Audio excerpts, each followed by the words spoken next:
Got my dragon's milk ready. The women are already getting better looking. Hey, Mark, how you doing? Let's trip. I was over there in Canada. Loving Spoonful, John Sebastian. You know, I never realized till yesterday that Incubus was from Canada. I love that band, but I guess fans turned on them or something. Not sure why. Hey, Stephanie, how you doing? Beautiful night here tonight. 73. It's perfect.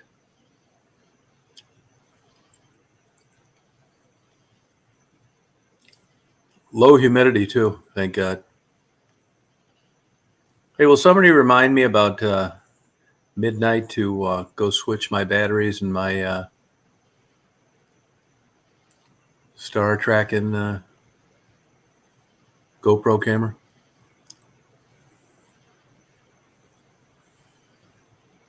I like getting those stars. Reason I keep doing them, I know they're all the same. I mean, minus moving to another continent, but I'm hoping I get like a good meteor shower or something.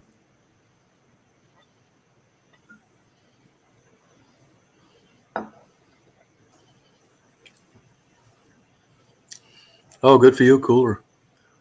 Well, I happened to catch an article online about people, all the pets running around in Maui. You know, from that weather they had. That's sad. Hey, Dave, how you doing? Mary was at a powwow up at her reservation tonight, dancing, getting down. You know, I've never made it to one of those things. Hey, salty girl, how you doing? I'd like to go to one. I'm going to be up to Michigan in about a month. House coming along good. Come down, party. Hell yeah. Stephanie, I hope you're going to visit. Salty girl, you're going to visit. I got a glory hole between my bedroom and yours. We can have door prizes for who I think it is on the other side. I'm going to have Mark Kropka down running the camera. Yeah. Well, I don't want to discriminate, and I don't want to, be that kind of guy where I'm going to pick a woman just based on physical appearance. They think a glory hole. We'll take care of that.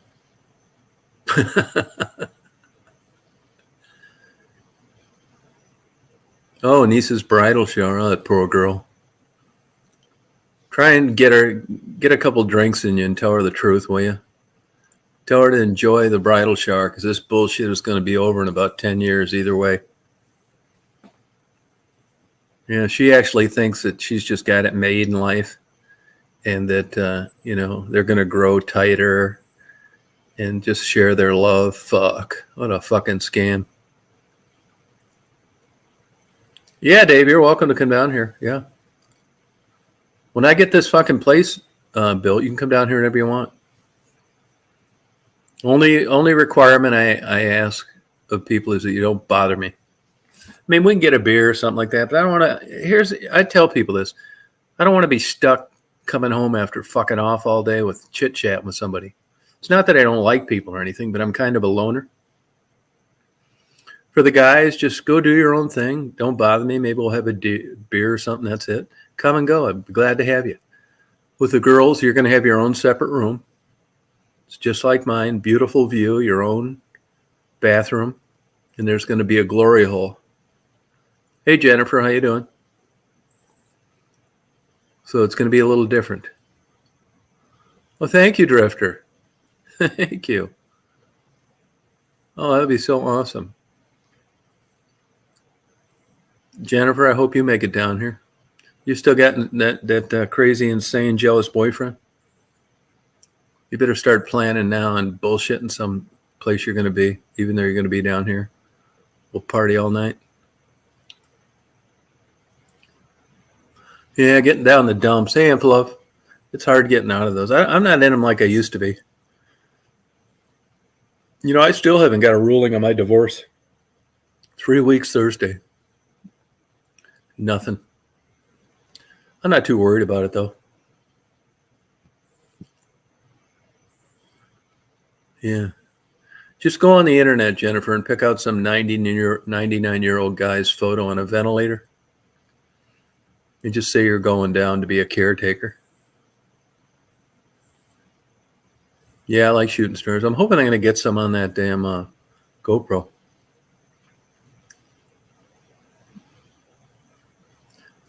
I mean, that's basically it. That's the view you get. The ones that I've been uploading. You can do long, medium, or extra long star trails. I tried the short, medium, and extra long. I tried the short. I didn't really like them. You couldn't even hardly see anything. And the long are too long. I mean, if you didn't know it was stars already, you'd wonder, what is that? And the mediums, I think the best setting there is.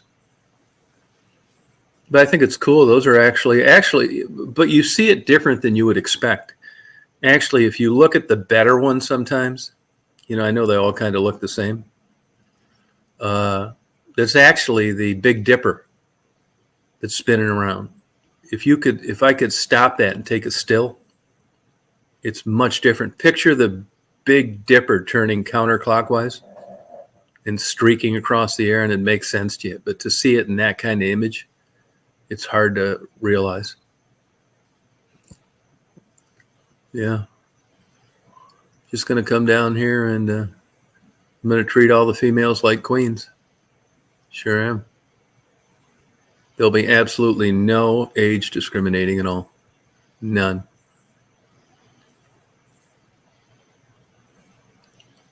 Nothing.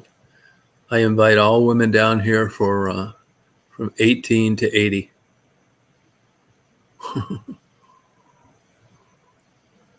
Yeah.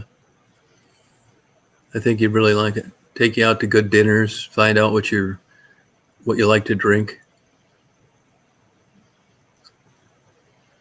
I'm going to get Mary some wheatgrass. Mary's not a drinker. We're going to share the experience naturally. I said, Mary, does that mean I don't have to wear a rubber? Oh, yeah, Jamie. Yeah. It's going to be a good time. Man, it was a nice day today. We got a real barn burner coming up, though. Oh, vodka 7? I'd be glad to do it. Right here, Dragon's Milk.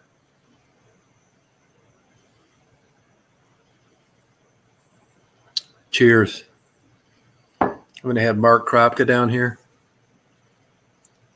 Cloud9. Good for you. Oh, but you like that? Okay, yeah. Mimosa. No problem. I've already tried to find out what kind of Quaaludes that Bill Cosby was using. That seemed to give pretty good results. My plan is to have Salty Girl up here to just pass out in the middle of a fish story. Oh, congratulations, Jennifer. Wow. Oh, that's good. That's great. Stephanie, I went and ordered a oxygen system off an old fighter jet, for like flying around at 50,000 feet. Like super duper oxygen. We're going to be able to fuck like rabbits.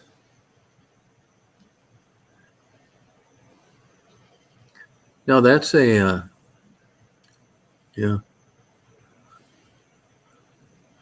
Well, isn't that something, Jennifer, how your kids are having sex just like you did?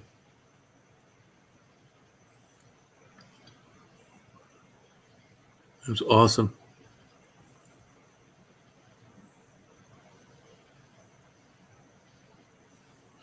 I was thinking today, for some reason, while I was driving, some of my early sexual escapades, and I was thinking I could have a kid 49 years old. What a fucking nightmare. I do have one. I have a Questar 7, but I haven't used it in a long time. I haven't set up my really good equipment down here yet. I'm just fucking around with these GoPros. I will do that eventually. I've got a couple Nikon D850s, some converted to just infrared. I got every lens they ever made. You know, I'll tell you, I'm not a professional photographer, but I like having, I have Daisy, good camera equipment, good enough. Man, this, the world's fucked up, this COVID. Nothing's ever been the same. Now, I'm not blaming it all on COVID, but I'm telling you, with cameras and video cameras too, the expensive one, the digital ones, the good ones, for years they came out with a new model every year, and it'd always do something that was really legitimately better. I mean, you wanted to have one. If you were into photography, anybody in photography, everybody wants, that crisp, clear image. Who the fuck wouldn't want it?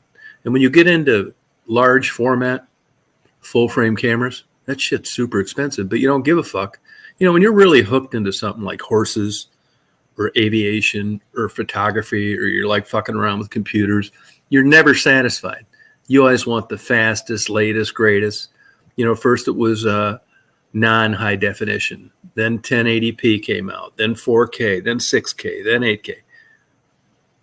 That kind of bullshit. And it's like that with that kind of equipment. Yes, that's something to be proud of. Boy or a girl. Good for you. Boy, time flies, doesn't it? Two people telling me I have the clearest cave. Oh, that's good. That's impressive, Dave. Oh, that's good. You must, I don't know. Are you shooting 4K? What are you doing for your light down there? Hey, Headley, how you doing? Hey, Michelle. Yeah, I haven't been fucking around with it on this goddamn I haven't doing any photography hardly. I'm gonna really document these old homesteads in Georgia. Yeah, time does fly, doesn't it? I agree. Sure does. I was talking to these young girls in Jersey Mike's, man. They were telling me how depressed they are about their future. Hey, Rita, how you doing?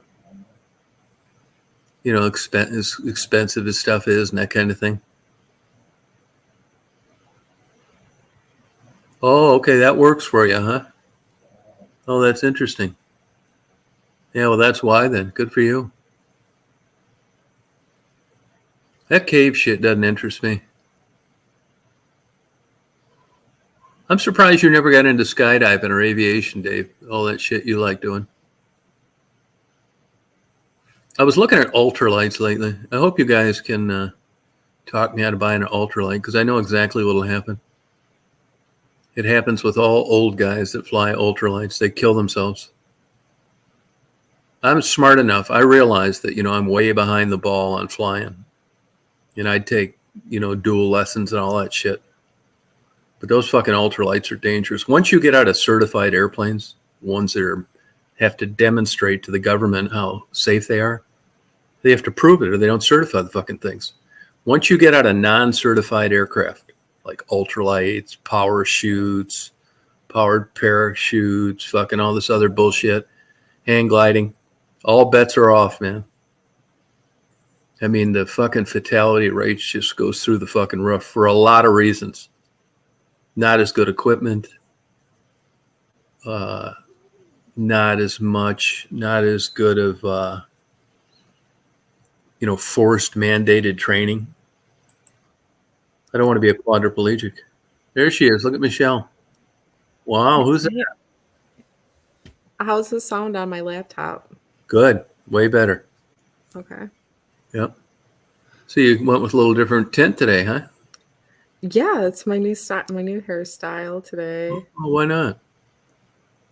Oh, that's cool. We're going with it. I think you look a little older. I know. That's why I usually don't like the dark hair. Isn't that weird? It does. It makes me look older. Huh. Blonde's the way to go with me. It's weird, isn't it? It is. I think most women, I think blondes, you even see young girls wanting to go blonde all the time. blondes have more fun. Yeah, I bet they do. I know why too.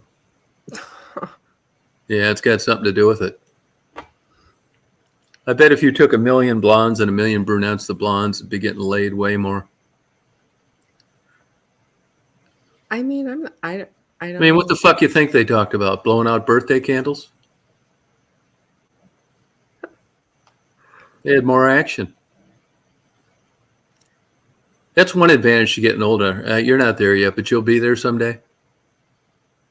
When you get older, you don't give a fuck about this shit too much. You know, when you're young, like this shit's on your mind all the time.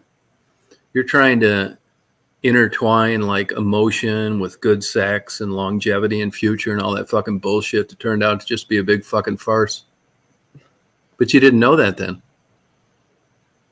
And if you look at numbers with marriage and, you know, all that bullshit, man, they're in the fucking tank. It's right up there with Catholicism. I think the Catholics, if they want to save this religion, I mean, if you want to have a church in every small town and big dick, little dick, small dick, you are blessed, Dominic. They better start allowing these gays to come in there and do whatever the fuck they feel like doing. He, she's, fucking transgenders, all of them. The world's changed. You just can't be coming in there and you can't be gay. You can't get your fucking pecker put on, a hole drilled, and all that shit. He, she, fucking X on the bathroom. You don't know what's fucking what. And this is old fashioned now. Catholic Church almost seems old fashioned. You got a bunch of single guys. Can't be with women. That's fucking weird right out of the chute. Now you don't want the gays there. And then you allow them there, but you don't want them taking the communion. You don't want abortion. You know, when you look at abortion, I can cite you all sorts of good data that showed it was the right thing to do, as long as you didn't believe it was murder. Crime rates went way down. You know, not everything's a happy story. And you know what? On that note, I'll give you a perfect example. Adoption are fucking horror stories. Women having children out of wedlock and giving them up for adoption, them coming back and just fucking haunting the families later. I mean, there are plenty of horror stories in adoption. Now, it's like no-kill shelters. It's a bad comparison, but this is a fucking fantasy, man, to own an animal facility and have it no-kill. It's just not fucking reality. It would be good if you were a fucking billionaire and you didn't need to kiss everybody's ass for donations. But the reality of it is, when you own a humane society or you run one, people want kittens and puppies.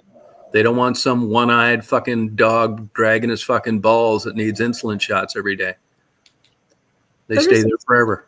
There's actually a couple organizations here that have, they adopt like the ones people don't want to. Yeah, the old ones. It's just like people.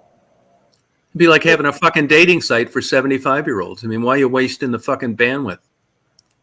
Well, there might be 75-year-olds that want to date other 75-year-olds. Yeah, they're lonely. That's the only fucking thing left. Lonely. If I make it to 75, I'm going to at least promise myself this. I will fuck without a rubber. Because what do I got to lose? I'm not going to get anybody pregnant. If I get HIV, I'm going to be dying around that time anyway. I mean, it's a calculated risk. Well, they do that. They do a lot of that in like the nursing homes. My grandmother. They say that. My grandmother used to complain about it all the time. I don't understand that. I mean, the only thing I can guess is it's old conservative people that never have much sex and anything's better than nothing. And if you stayed true to your wife your whole life, never fucked around and didn't jack off to porn or get a blowjob in a massage parlor here and there, that's the only sex you had, and you didn't want to leave this planet just having that old bag on your fucking kill list. You wanted to go out and even if it meant old and unattractive, it was more experience to someone that didn't have a very long list of a sexual history. Nothing else makes fucking sense to me. I mean, same with these fucking Viagra commercials. Well, think about it like this. think about it like this. 70-year-old, like looking at each other's eyes like they're going to go fuck for an hour. I mean, give me a break. So a lot of people like on their bucket lists are to is to do stuff like that, like to have sex or Yeah, whatever. nah, shit. Yeah, So but it can't be people like me. I don't think I could have sex at 75. I wouldn't want it unless you fucking put goddamn horse blinders on me and tranquilize me. well think of it Hey, like this. satellite man. Think of it like this, Hey, Tom. Jabo. You're in a nursing home. You're probably miserable and dealing with some kind of ailments and stuff, and you can't do much because you can't leave the nursing home. So there's No, not really yeah. a whole lot to do. So like that might be a thing for some people that they want to do. No, I already got a plan for that. I got a plan for that. Yeah. If I have any money left, which I probably won't, because first they take your money and then they have Oh, Medicare they pay. do. Oh, They do, yes. yeah. But if I have any left, and then they start charging like $18,000 or a month to like keep you there, I wouldn't pay 18 grand a year for blowjobs twice a day by cheerleaders. Just, And here I'm in an old folks home. I mean, what the fuck? 18 grand? Are you crazy? just. But if I had some money left, if I did, let's say for the sake of argument, Mhm. I'd just start offering the nurses' aides and shit 10 grand for blowjobs. Shut the door, put the couch up against it. I'd just keep jacking the fucking number up until I got it. Now that would interest me. But as far as just like sex with other old bags, nah, fuck that. I'd rather you buy me a revolver. Will you please do that? I'll put you in my will. Will you please send me a 44 fucking Magnum? I already have a couple people that want me to do something to them if something like if if they're not living anymore, but they're alive, but Yeah. they're just not living anymore. But I'll tell you this, I know quite a few people that went into those places. My dad being one of them. Once they got there, they didn't mind it. I think everybody's different and it probably depends on like why you're there. I mean like Yeah, you're there because your family doesn't want you living with them. or you need too That's much why I'm extra nice to Marty's daughters. That's my ace in the hole. Because if you have enough money, you can like build on a like room where you don't interfere with their life. right. They can come in there and give me some fucking nitroglycerin once in a while. So honestly, Infilove says that, and I'm not knocking you. And you get people that generalize when you make comments like all women are bad. Guys that just hate women. It's fucking nuts. Of course, that can't be possible. But you people generalize, and I, honest to God, I don't know whether it's my upbringing, my genetics, whatever, but I don't give a fuck about being loved, and I don't care that people care for me. I really don't. It's like water off a duck's back. I think I mean, no shit. I think like you need people in your life one way or another, but I mean like how you need them in your life is like Yeah, I don't think I need any. I don't know for what. so if you had nobody to ever talk to and just you would be okay just like being in your house like with nobody to talk to Yeah. and no social interaction Yeah, whatsoever. fuck. I mean, before I moved, I was 12 years in Chicago like that, and another 12 in West Branch. I didn't give a fuck. I can tell you this. I know what my social life consists of. Going out, getting a coffee, talking to the black girls down at the gas station. Like, they're all Bible toters. I told them the other day when I was in there, I brought some fucking, I'm getting them to learn what being uncouth is like. They're all the Lord this, Baptist fucking bullshit this. They're nice girls, actually. And I said the other night when the power went out, it went out right in the middle of a dirty movie. I'm bringing some Michigan down with me. I like fucking bullshitting around with them. I know the girls in the dollar store. I go to a restaurant where I talk to the waitress, and that's enough for me. That's like perfect. Only thing I'd like to go to is a weightlifting gym. Where I could go fuck around in there and lift weights, talk to people. But if that's totally cut off, like it was for a while in COVID, or like a guy like me my whole life in like holidays, yeah, it fucking sucks, man. Because all the places that I just mentioned that I would do those things it's over. There's nothing. They're closed. But it's only for a few days, like Christmas, all that bullshit. Yeah. Yeah, old folks' homes. Dying with dignity. Well, that's what I had. I wrote a paper about that, like dying with dignity, and because of how many people I've met in life who are just, they just didn't want to go out the long, dragged out, Yeah. or whatever. They contemplated these things. Mm-hmm. And I always told them, Thank you, Chris. I'll help you out if you need it. Like, if you need someone to, and everyone's like, why would you do that? That's like freaking, I mean, I think if it's somebody's legit, if they're like of sound mind Yeah. and it's really that bad, I don't see why not. I mean, we do it to animals, right? No, yeah, but it's not coming here. It's this religious bullshit. Look at Jabo. She called an old folks place in her town for her husband who was 80. They want $400,000 entrance fee just to get in. You never get back. There's a place in Chicago like that too. Poor Jabo.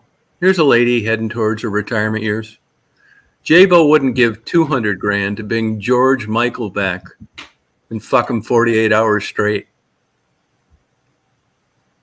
Let alone 400 grand that you never get back. I mean, these people are fucking nuts. I mean, what? See, that it's like fishing lures.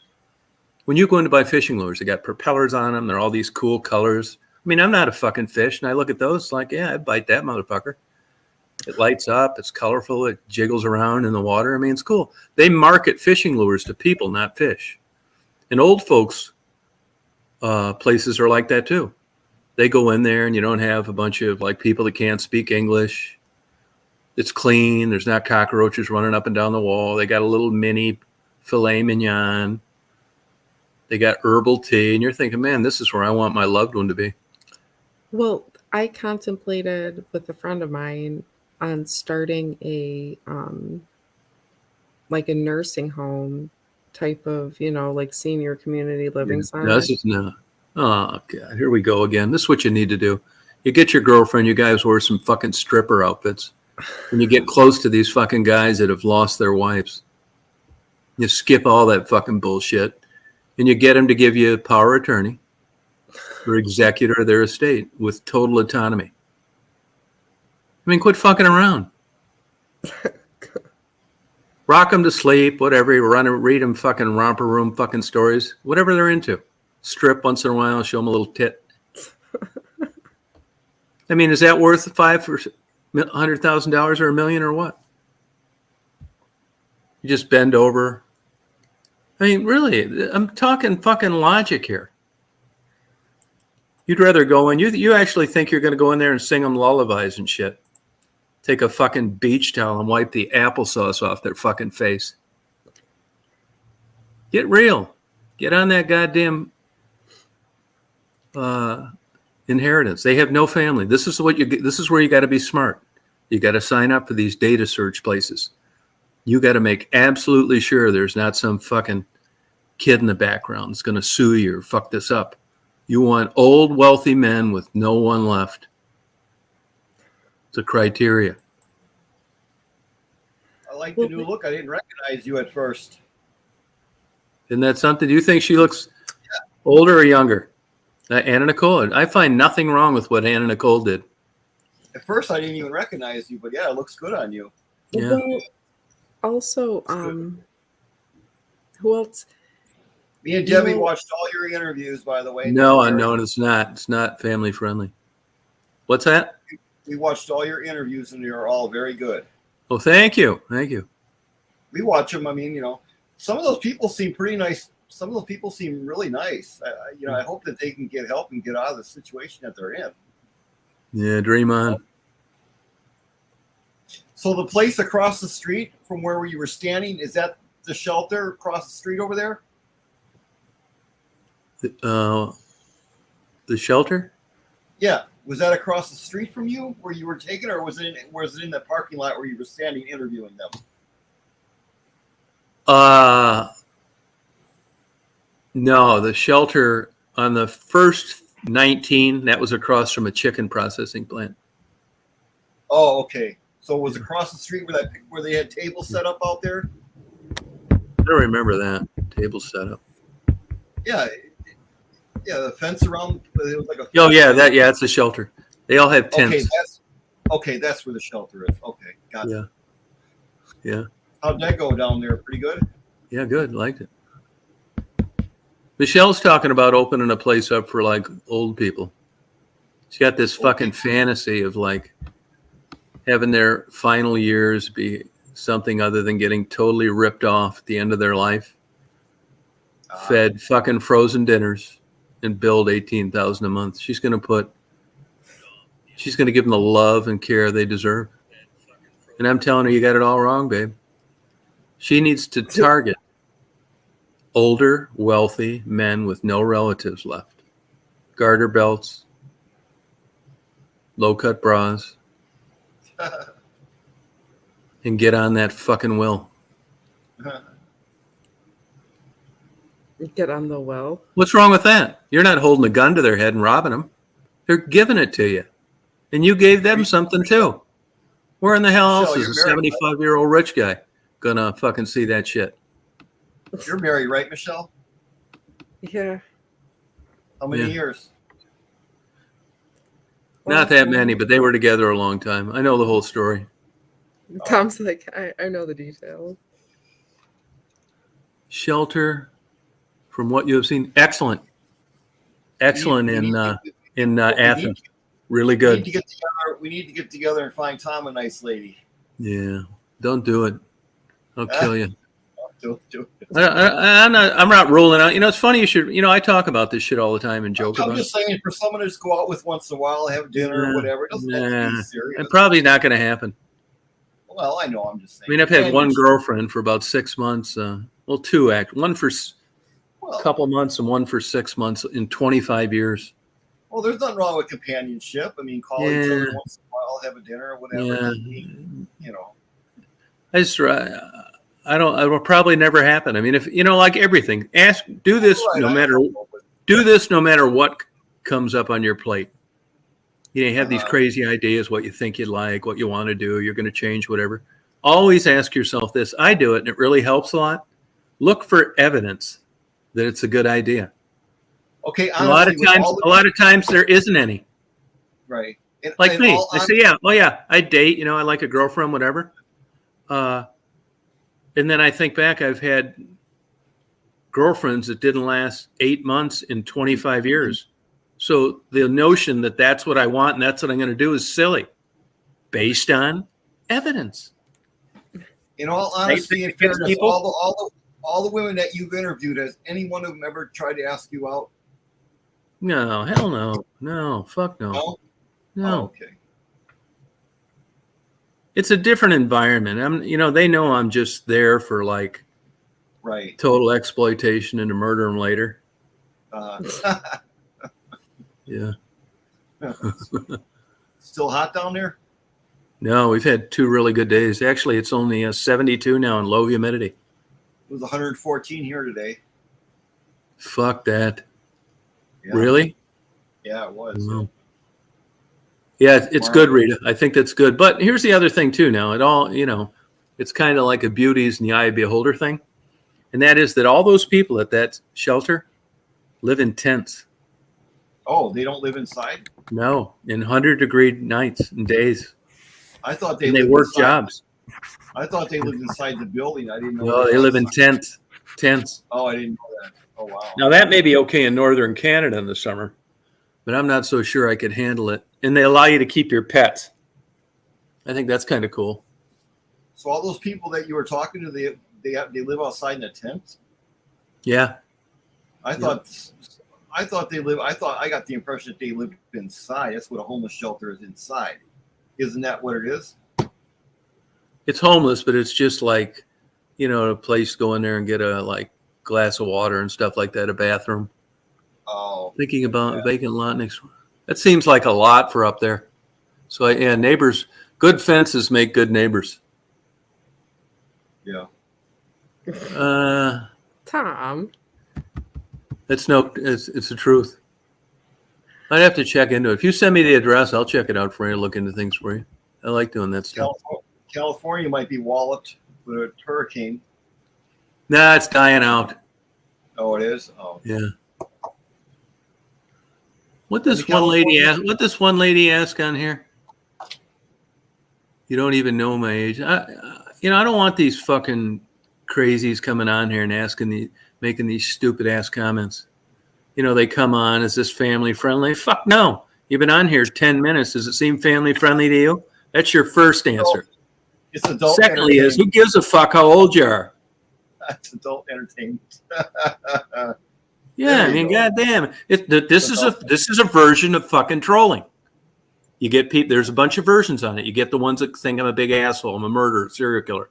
That's troll number one. Number two wants to help me. It's terrible what people have said about me. Number three comes in like this: is this family friendly? There's a variety of these fucking kooks. Yeah. Oh, she's a young girl. Well, this fucking thing is 18 and over anyway, so she shouldn't be on here anyway. She shouldn't. I mean, I check every fucking box there is for adults only.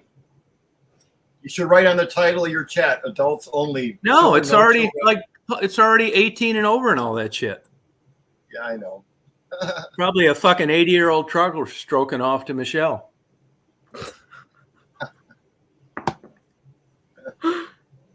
Oh. So how's your job going, Michelle? She quit it. Yeah. That's okay though. You'll find something better. Reed, I'll give you 10 to 1 odds. That's not a young girl. I bet it's not. Yeah, well, it's not. It's just no. Here's my answers to this girl. No, no, no, no, no. Tom takes a real offense to that.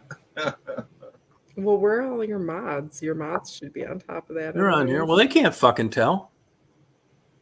I mean, all you got to do is listen for 3 fucking minutes and it's not fucking family friendly. I mean, you don't need to be on here a half hour or something. So right away, that's, like Chris says, you can spot these people coming on early on. What the fuck's family friendly anyway? God, no, it isn't. Oh, thank you, Dave. Appreciate it. Hey, Walmart's family friendly though. So there you go. Family friendly. Oh yeah, it's a moving target. I mean, it's nothing she hasn't heard before. But if you're like, she's young, has a bunch of TikTok. Oh, okay. Well, I don't think it's a good idea for here to be over here. Do you, Michelle? What's happening in California? They can't even keep stuff in their store. Or just better opportunities. You hear about the thieves in California?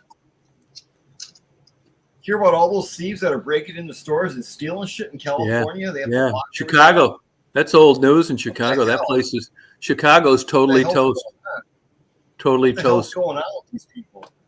San Francisco's a wreck. Chicago's even worse. Go look at, I don't know if any of you guys have ever been to downtown Chicago. When I moved there in 98, it was just coming around great again. All upper middle class, top notch, everything. It was great. It looked like a wonderful life at Christmas. 2 hours in line at Borders Books to buy a book around Christmas. Horses with carriages, just gorgeous lighting. Well, those days are long gone. That was the big shopping area. World-class destination. Total dump now. Walmart has Walmart and Walgreens have to lock up all their shit in California. They can't even have nothing on the shelf. No, Walmart just shut down all their stores up around Bend, Oregon, and they shut down 5 in Chicago. Shoplifting, they couldn't control it. Oh, absolutely. There are police departments. There are police departments now in some of these places where there's high crime, like Walmart's, that don't even want to come out there and take a report. This is what the world's coming to. Oh, speaking of this, there was just this week in Milwaukee, where I'm from, this guy this kid, this young guy, he went into a gas station and I guess he stole like some snacks. Probably only worth maybe 50 cents, 20, 25 cents. And he stole some snacks, and the security guard at the gas station shot him, and he dead completely, just shot him and he's dead now. Over cupcakes. So, well, you know what I mean? That's not right. Oh, okay. Hey, ban that puppet motherfucker if he comes on here again. Did you see what Drifter said? Yeah, get rid of that fucker if you see him on here. I don't see the chat. Oh, you don't? Okay. She always seems to leave when I'm on here.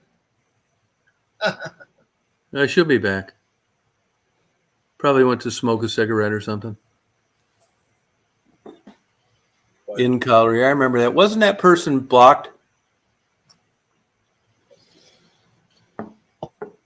Oh, you got the pay-per-view, Jeff? I watched your preliminaries. It wasn't worth it to me. I didn't think it was worth it.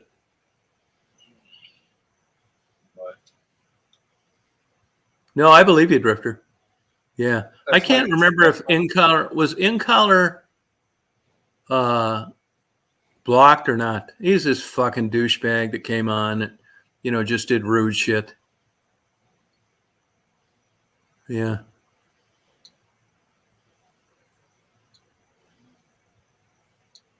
Oh, really, Dave? Yeah, I believe it, Dave. Hey, Lakota. You never know how What's chants are going to go. You know, I get on sometimes, talk to myself. You never know when people are going to come on. what's the latest with You your do- condo? you- I got to go up there and clean it out. I got it sold, really. I just haven't formalized it. Oh, okay, that's good. I'm dreading going up there. I mean, if I was up there fucking off, I'd be looking forward to it. But I'm going to sell a lot more shit than I thought, though. You know, somebody talked me into getting these bet you're- stoves and shit, convective stoves, convection, and like I guess you can't use like old type pans on them. It's got to be like a special pan on the thing. So that'll give me an excuse to get rid of all that. I don't have any great stuff anyway. I really like to start out with, you know, the same size forks and spoons and all that shit that fit into one of those plastic things in the drawer.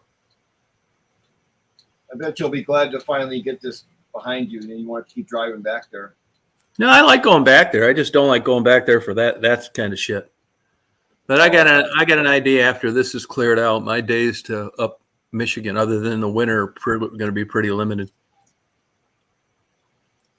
Water over the dam. I'm moving on. Right. That haircut makes you look like that guy in Full Metal Jacket. Yeah, it does, huh? Yeah. How's Debbie? Where you got So her you tied like- up? you like- Duct taped? No, she's getting ready to make dinner. Oh, well, that's cool. So, do you like change? Fuck yeah, big time. I think the Oh, I mean, change it's a though the change translates into good distractions for me. New places to go Well, and photograph. you figure, you're selling your condo. You move from Yeah. Michigan to Georgia. I mean, Yeah. that's quite a big change for you. You know what I mean? Yeah, I've done it you a bunch say? of times though. Yeah, no, I've done it a lot. I don't give a fuck. I love just getting lost. Have you I love starting over. Yeah. Have you lived in other places before? Fuck besides yeah. Michigan or no? Fuck Where yeah. else have you lived? Florida, Oh, okay. Chicago. Oh, okay. Uh, So you've been around the block. Yeah, I've been around the block. Yeah, I love it. Oh, regular Oh. stove I should get? Oh, okay. Yeah, be on the grid. You know, there's some places you can't get a certificate of occupancy without having like electric to the house. God, that one That's okay. interview, dude, that lady sitting on the corner like that. I don't know how they can sit there for hours. And Well, Elizabeth. Yeah. God, just Well, you sit saw there her like- skin. Yeah, I think I'm gonna go to Arizona next week. Holden, Arizona. And there's a lot of homeless there. Yeah, I'm gonna Arizona. take my time going out there. I'm gonna cut down I might swing down, see Penny, and then Yeah, there's just a go lot. out there and go to New Mexico and fuck around. There's Yeah. there's a guy on here that does interviews too. Oh, good for him. I want to check out some more. Now, I already know this. You know, after being on YouTube a while, you know what sells, but I don't really do that. I don't. I mean, if I was like that, seriously, this sounds terrible, but I would never interview an African American again if I was cared about views and all that shit. Nobody watches them. They just don't. I know what people like, and I ignore it because really, I haven't. His channel is Tales. His channel is Tales from the Street. He interviews the women in Phoenix that are homeless. Oh, good for him. Tales Yeah, from the Street. I'm going to be going to Holden, Arizona. I've There's been out another there a guy- million fucking times already. I haven't been out there in a while. I just want to take my AML. time. I want to go to some of the reservations. Nobody watches those videos either. Native American shit. They could give a shit. I can't figure this Native American out. Does anybody have any input on this?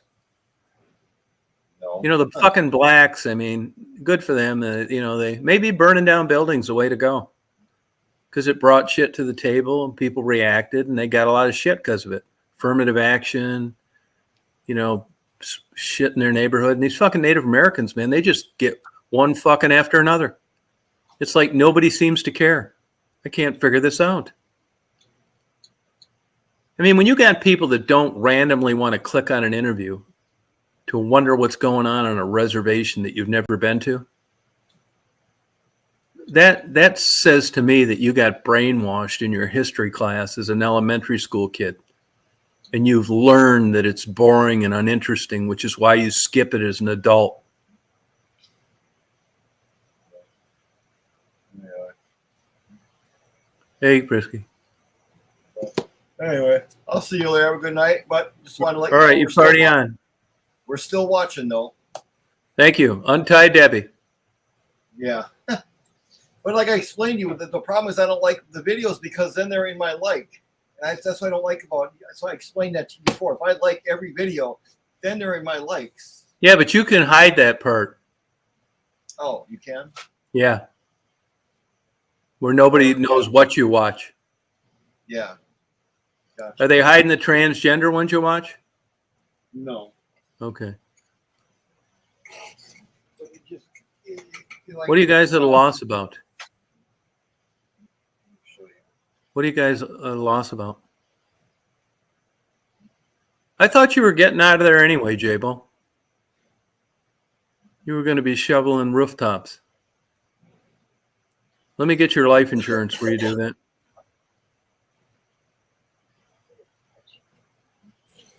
Oh, carbon monoxide. That's a good idea if you got a gas heater. See what I'm saying? Oh, These are all my likes. These are all the ones Mhm. I like. But if I like every single one of them, then they're all going to show up like No, you can hide that though. Hey, do you guys know offhand, Jeff or Chris, what's that setting on your YouTube bullshit where people can't tell what you're watching? Does anybody know that offhand? Because when you hit like, you get a thumbs up. I mean, that's what it does. Oh, I got you, Rita. Yeah. Yeah, but you can hide that. I got it on mine. You can't tell what I watch. No, that's fucking not what I'm listen. saying. No, that's not what I'm saying. I'm saying it saves to your like videos. But you can clear them out, though, but it saves them on there. You know what I mean? Yeah, but just you're seeing that, aren't you? Huh? It's just you that. These are my liked ones that I hit thumbs up, right? But I can Yeah, watch them anytime. But nobody knows that you're watching them, do they? That's Oh, just no, you. no, Right? of course not. Right. It's Who just gives me. a fuck? Well, right. True, I guess. If you look at mine, I got all my shit hidden. And if it wasn't hidden, you'd see that I've watched 3,433 Right. videos of college girls diving. Yeah. But I mean, you can create your own playlist too, as well. And you can Yeah, yeah, I hide that too. Yeah, You know, but yeah. yeah. But no, it's all. Oh, thinking of moving? But anyway, I'll see you later. Have a good night. You party on. Untie Debbie. Oh yeah, I see. Yeah, but you know what though? I mean, not my business. I've done stuff like that. All as I'm saying is that I quit doing shit. You're thinking like a young person now. You know, you want to increase your property value. If you were 32 and you were going to be there another 30 years, I'd say that's a great idea. But this is the end of the road, babe. This is the time to spread your tiny wings and fly away. Start a new life. You're thinking like investments future. What do you got? Another 15 years left, tops? Hey, Peg. And believe me, this market could turn any day. Lexington, Kentucky's beautiful. I love it. Yeah, Portland, Maine, I wouldn't do that. You'll be breaking your hip and shit. Lexington's excellent. I think you'd really love it. I think it's got everything. Not that ball burning fucking scorcher of a summer every year. No snow. Got a great university there. It's safe. Now, I wouldn't say that about Louisville, but I think Lexington's really nice. Down here's nice too, but it's a fucking broiler in the summer, man. I'm not kidding you. And like here, I got to drive my ass off for everything. You know, I got to go 54 miles to get a good dinner. So, you know, Lexington, they have it all. They have everything. I don't know if Lexington has a symphony or not. I bet you they do. But they've got all the arts are there, just culture up the yin yang. You could even turn lesbian and protest the Kentucky Derby. The Derby's in Louisville, but all the happening shit is in Lexington. I'll tell you, I don't know if that's abuse or not, racing horses, but it's probably, my opinion, is probably the most beautiful place you could be during spring. Man, when April comes into Kentucky, that bluegrass and just these farms and these horses out there, it's just gorgeous. And it's like fog on the horizon, you know. Let me know when you move down there so I can open an adult bookstore in there and ruin it all. Oh, and that's kind of Bible-ish too. You know, but nothing like where you're at now or where I'm at. I'm on my second beer. Only first Dragon's Milk though. I ration those out. But I really like Lexington. I do. I think it's real. I like now. Here's another thing too. Now I like Montana. I've been everywhere there. I love Minot, North Dakota. I love Rapid City, South Dakota. I love, believe it or not, Omaha, Nebraska, but I wouldn't want to live there. I love Alaska. I'll probably never go back. It's like, if you love it, why wouldn't you want to go back? That's kind of a young person's thing. You know, the distances are so huge. Alaska's just a big state. And I saw that shit. I've been everywhere in Alaska, through the Aleutian Islands, all over the top, the North, Arctic Circle, blah, blah, blah.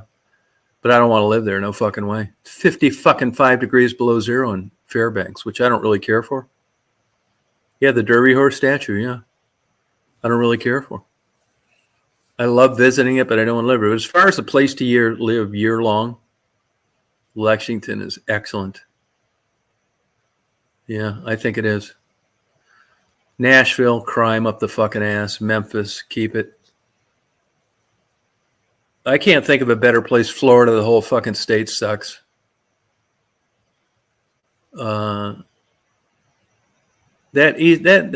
Maines and stuff is cool, but you'll freeze your fucking ass off in the wintertime. You'll be one of these 82-year-old ladies just bitching all the time. Be 105 degrees in there with 2 dead parakeets at the bottom of a cage, and you'll say you're chilly. It's like, Jabo, why didn't you fucking move here to begin with? This is fucking Maine. No, Lexington. You know, these are things to consider. If you were 35 and you were doing your exercise and young and vibrant and like snowshoeing and all that shit, I'd say go for it. How you doing? Good. I had issues with my laptop. Sorry about Oh, that. that's okay. That's all right. Yeah, I thought you saw Chris with his pants down around his knees. He said you look good with that new hairdo. Oh, thank you. You know what that means. Yeah, that's it, babe. Chris doesn't care if you shave your head bald. He's going with it. I like. You know, like Rochester sucks too, doesn't it, Michelle? Like for what? For everything. Place to live. Crimes through the fucking roof. You got drugs up the ass. I mean, When you had some guy slit a fucking hole in your screen while you were on a live one night. I mean, does that sound like a place where most people want to live? so you have- Rochester sucks. It used to be great. I mean, so's Detroit. Lots of them. I'm talking about not some bullshit you read in photos or travel fucking blog or going on vacation here. I'm talking about the reality of living in a place all the time. I mean, there's pluses and Yeah, what's the fucking pluses? there's pros and cons. You know. Yeah, what's the pros? That won't take long. There's a lot of good colleges here. Yeah, but you know, that doesn't do an adult any good. Um, How about I'll make this easy on you. What are the cons? crime. There's a really good crime. You know, crime rate. Yeah. Everyone's stealing cars right now, so that's the. Yeah. You know, we don't have any. Now, I live in an area, you know, there's 159 counties in Georgia, one the wealthiest and 159 the brokest. Mine's 150. I live in an area of poverty. I like it though. You know why? Because I don't want a bunch of fucking .com motherfuckers coming out here and building mansions. And when you live on acreage like this, like I do, it doesn't matter where it's at. It could be in Timbuk fucking too. So it doesn't matter to me. But if I don't know that I'd live here outside of this kind of living arrangement. Yeah, Jabo doesn't want heavy crime. Well, Lexington, she'd like. Here's another thing you got to check now, too. These crazy fucking, be careful on some of these other places like Bend, Oregon, Ann Arbor, Michigan. These fucking kooks, you know, look at the cops like bad guys, defunding them and all this nutty shit. I mean, you know, look, cops, you didn't have cops, active police departments that did shit. You'd have fucking bars on your windows. It's just the way it is. There are bad cops. I know this. But overall, they're a necessity. And I want to live in a place that can afford a good police department. When I call them motherfuckers, I want them to show up. I don't want high crime. I don't want some cop that doesn't have enough hours in a day to respond to all the calls that he gets. Fuck that. And like when you got a setup like where I'm at, there's no crime. You'd have to be fucking crazy to come back here at night. There's just so much shit to get through. It's pitch dark. There's no cars that go by. You'd have to be on a suicide mission.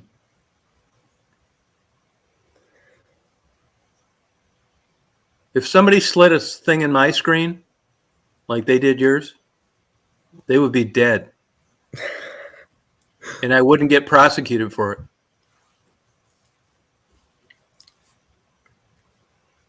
Yeah. well, I mean, if you can't catch the person, Well, they would be dead if they did some shit like that around here. You know, I'm not like a gun toting, I dare you, none of this shit. But if it happens, you're getting fucking taken out. Really, I'm not fucking calling the police. Anybody that would come back this far through this much bullshit at 2 a.m. in the door trying to get in the house, it's not going to be a good day for them. Plus, Daisy barks like hell too. Yeah, it's just like, a good, now when you're in like a neighborhood like yours, it's like, fuck, you never know. You get the biggest fucking crook, murdering motherfucker in the world right in front of your house on a public sidewalk, and you can't do shit because he's allowed to walk there. We're here. I know by virtue of you being here, there's already a big problem. You were uninvited. It's 2 a.m. And this is not going to be a good day for you. And I'm not even one of these guys that I can't wait to shoot somebody or I got all these guns hidden. Really, I hope it never happens. I don't. But I'm in a situation to where I think that, it's crime. There isn't any, and I don't think there's going to be any. I mean, you can hear a fucking pin drop here. Well, my new girlfriends here, they're going to be able to scream at the top of their lungs with orgasmic pleasure. And nobody's going to call the cops. Why? Because there's no one around to hear them. You may see a raccoon hit the high road, a possum take off, wondering what it is. But there's going to be no neighbors to call and say, hey, I heard a woman screaming. Because it's too far away. They'd just be screaming out in the middle of nowhere. Let it rip, babe. I'm not going to say shh, shh, be quiet like I did in college.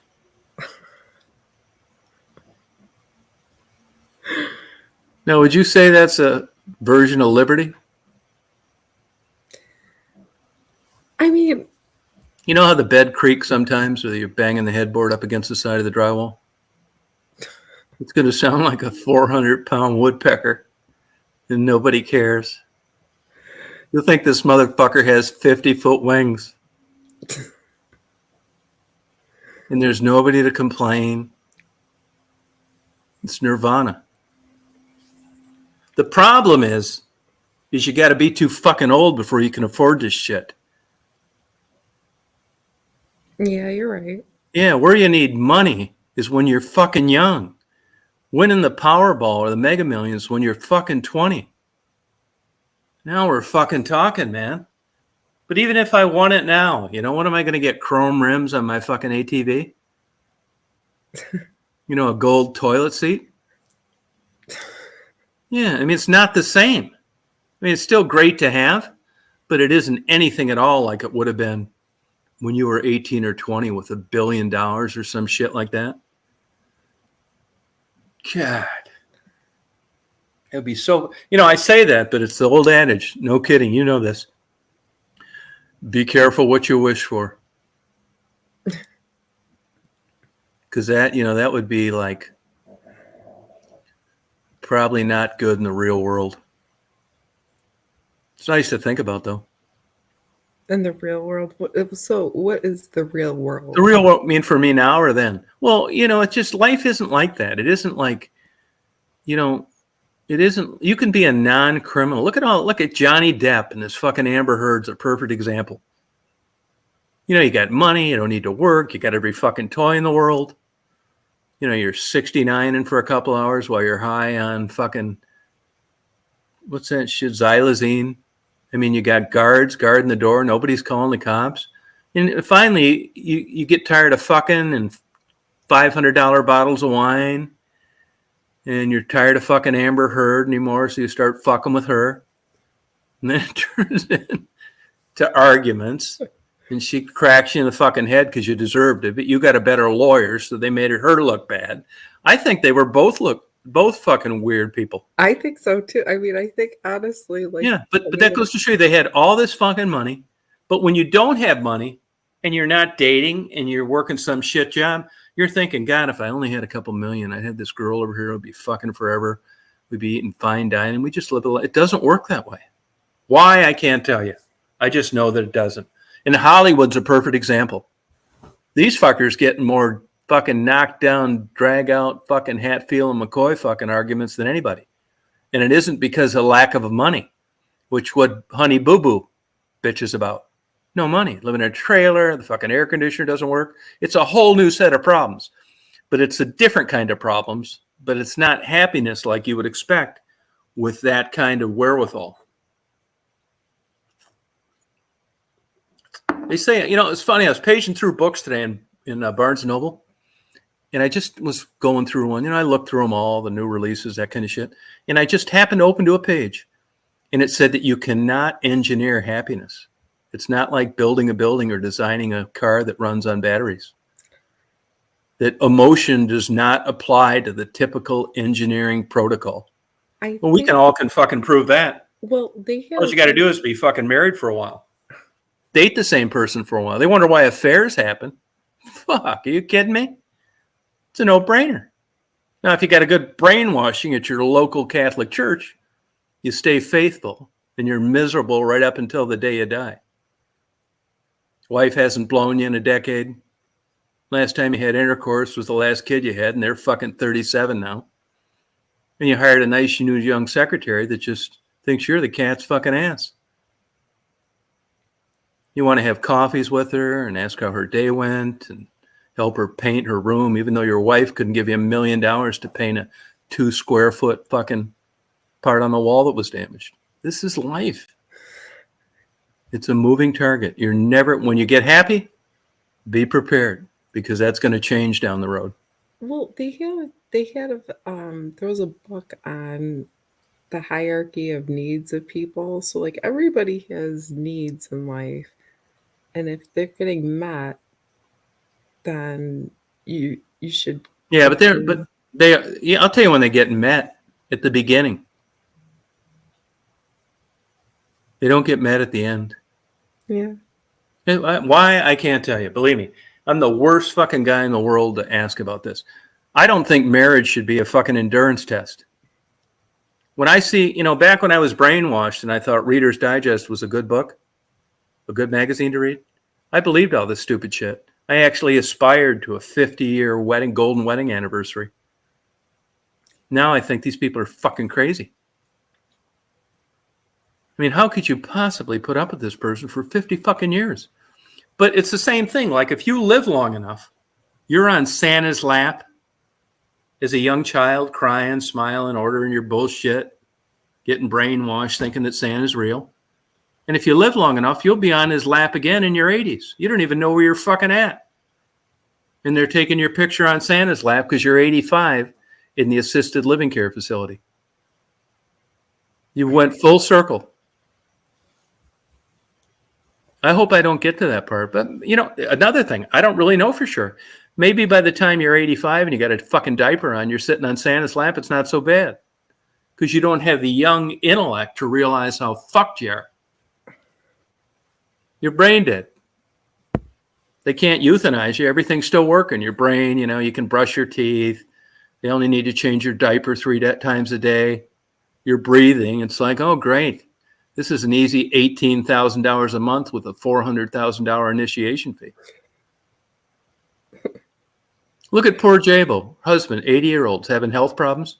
A $400,000 non-refundable entrance fee. I mean, this sounds like a punchline to fucking comedy skit. I wouldn't give you fucking $200,000 to have Miss America move in. That's nuts. Hey, William.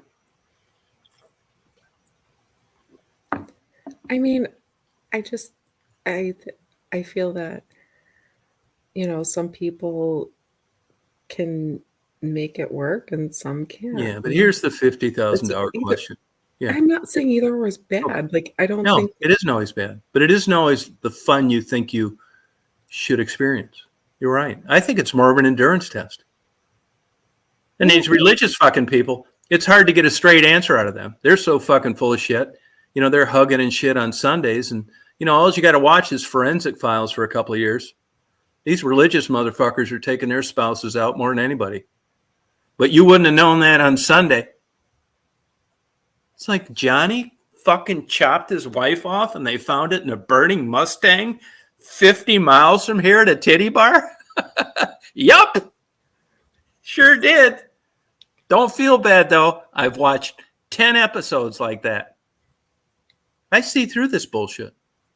I've had a few neighbors that I thought were like this. Well, what I think it is if if two people can, what it is what ends up happening, right? Well, I know what So, ends up fucking happening. That's the easy part. It's the expectations. s- Stephanie so had it happen. I've had it happen. You've had it happen. Salty Girls had it happen. I know what the fuck happens.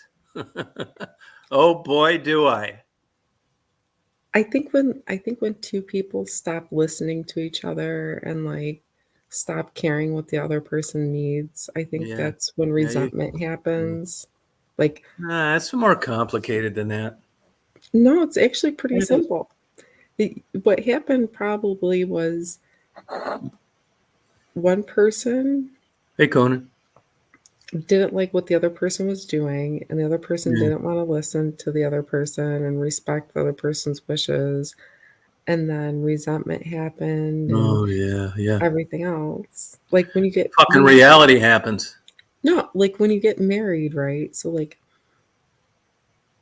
I don't think what Hey, Frederick. people Now, if you really speaking of getting married, if you're a white person,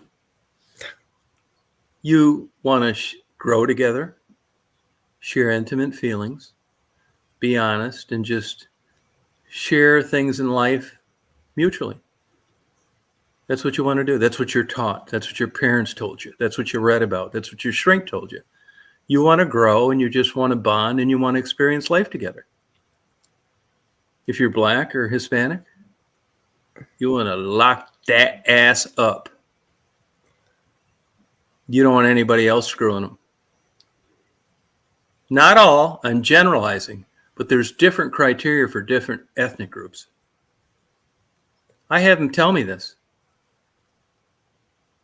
Part of getting married is that if the male doesn't,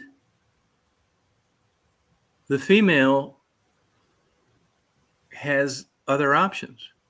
It isn't all like holding hands and this mutual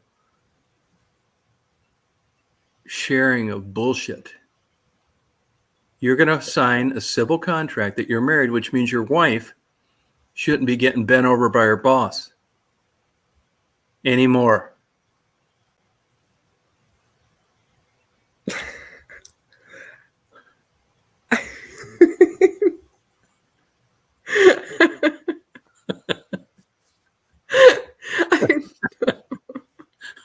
I get with you.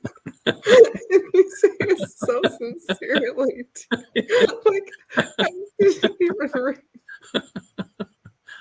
Yeah, I mean, it's fucking, yeah, it's like, goddamn, let me tell you a male secret.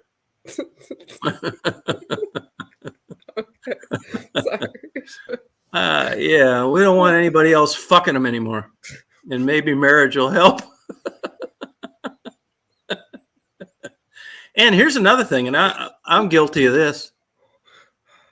I didn't really want it, but I didn't want anybody else getting it. Like the song Hymn by Rupert Holmes, another smart Jew. David Goldstein, genius. You know him from Escape, Pina Colada. But listen to the lyrics of Hymn. That motherfucker summed it up. Leave it to a genius Jew. What a surprise. That fucker can do everything, by the way. Read the lyrics of Hymn, the song Rupert Holmes did. The guy that same did Pina Colada. Excellent. He fucking summed it up. It's no fucking shit. I mean, it's a great song, man. I've listened to it a million fucking times. I still listen to it. It's just, this is just, you know. I mean, of course, like another person doesn't want their significant other to. No, and marriage is supposed to help.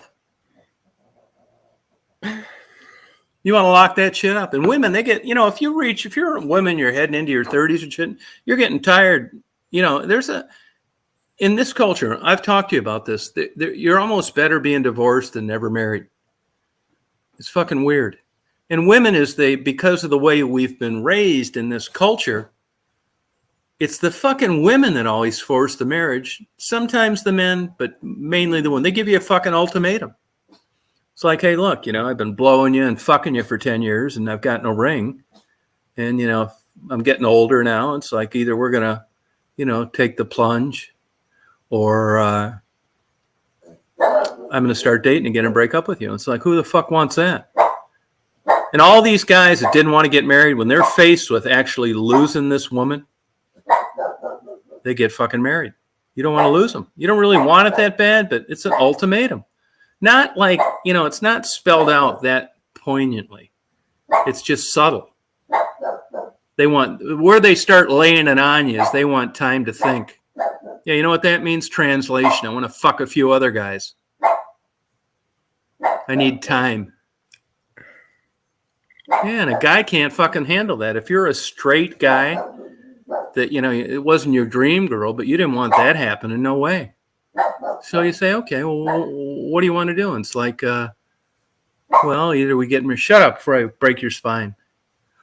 It's like we either you give a commitment. It's like what? Like an engagement ring, and they'll pin you down on that too. I mean, some people seem to like string these engagements out forever, but one that's smart, that's getting tired of giving it away, they're going to pin you down on a fucking date. You're just not going to be engaged forever. No, she's just fucking around. She hears those. The neighbor whose grass I cut brought me some peach cobbler. I put it out in the back porch for something, and they're fighting back there over it. Yeah, it's just how it works. Well, that's how it is in Georgia with the peaches. Yeah, I don't see too many of them around here. I think they got to be enough apart. I was going to get Blue Malibu said she liked pecans, but they're not out yet, I guess. Yeah, peaches are around here, but like cotton's further south. I'm not sure where they are. I see a lot of like typical fruit, but I don't see peaches on those roadside stands too much. Maybe it's not the time of year. I don't know. I'm not sure. But it's the same bullshit. And I'm a fucking cynic, so, I'm like a half full motherfucker. But, they say that depressed people have a more accurate way of verbalizing reality. And I think there's an element of truth to that. I'm not saying it's worth being that way, but I think there's an argument for it. I mean, I think like depressed people see things in more of a realistic way. Yeah, realistic way. Yeah, it's true. Rita, was that you wanted pecans? I thought it was, I asked J-Bo about, not J-Bo, but Blue Malibu. And she acted like she didn't know what the fuck I was talking about. Was that you asking me about pecans? Oh, in November. Oh, okay. Then you'll have to get pecan pie too. Yeah, I don't like it. It's too sweet. I'm not really a dessert guy, believe it or not. Only thing I have a weakness for, and I don't get them that much, is like today, I got a Cinnabon. Those are good as hell. They're good. Have you ever had one? Yes. Cinnabon? Yes. Yeah, all the ones in Michigan went out of business. No, I don't really like it that much. It was peach cobbler. I don't really like peaches that much. I don't like the taste of peaches that much. And I put it out for the raccoons. That's one nice thing about here. You could throw out 200 pounds of chickens out the back door. And when you got up in the morning, everything would be gone. Nothing. No bones, no skin, no nothing. I don't know. I videotaped them in the winter. It's all sorts of shit. Yeah, it's kind of cool. $1.99 per pound. I'm going to smoke some meat this week. I enjoy smoke. I like the science behind it, to tell you the truth. I like fucking around with, marinating and injecting it and different temperatures. And I don't really give a fuck about pork that much either. I don't really like it. I'll cook one for the lady at the gas station, and Marty likes it a lot. Here's the thing. If you have pets, cats, dogs, whatever, actually pork butt or pork shoulder is cheaper than pet food. You're better off just fucking cooking them a fucking 15-pound pork roast. It's cheaper than animal food, and it's better for them. Low fat. My sister, she makes dog food, like these, like dog meal, like bars.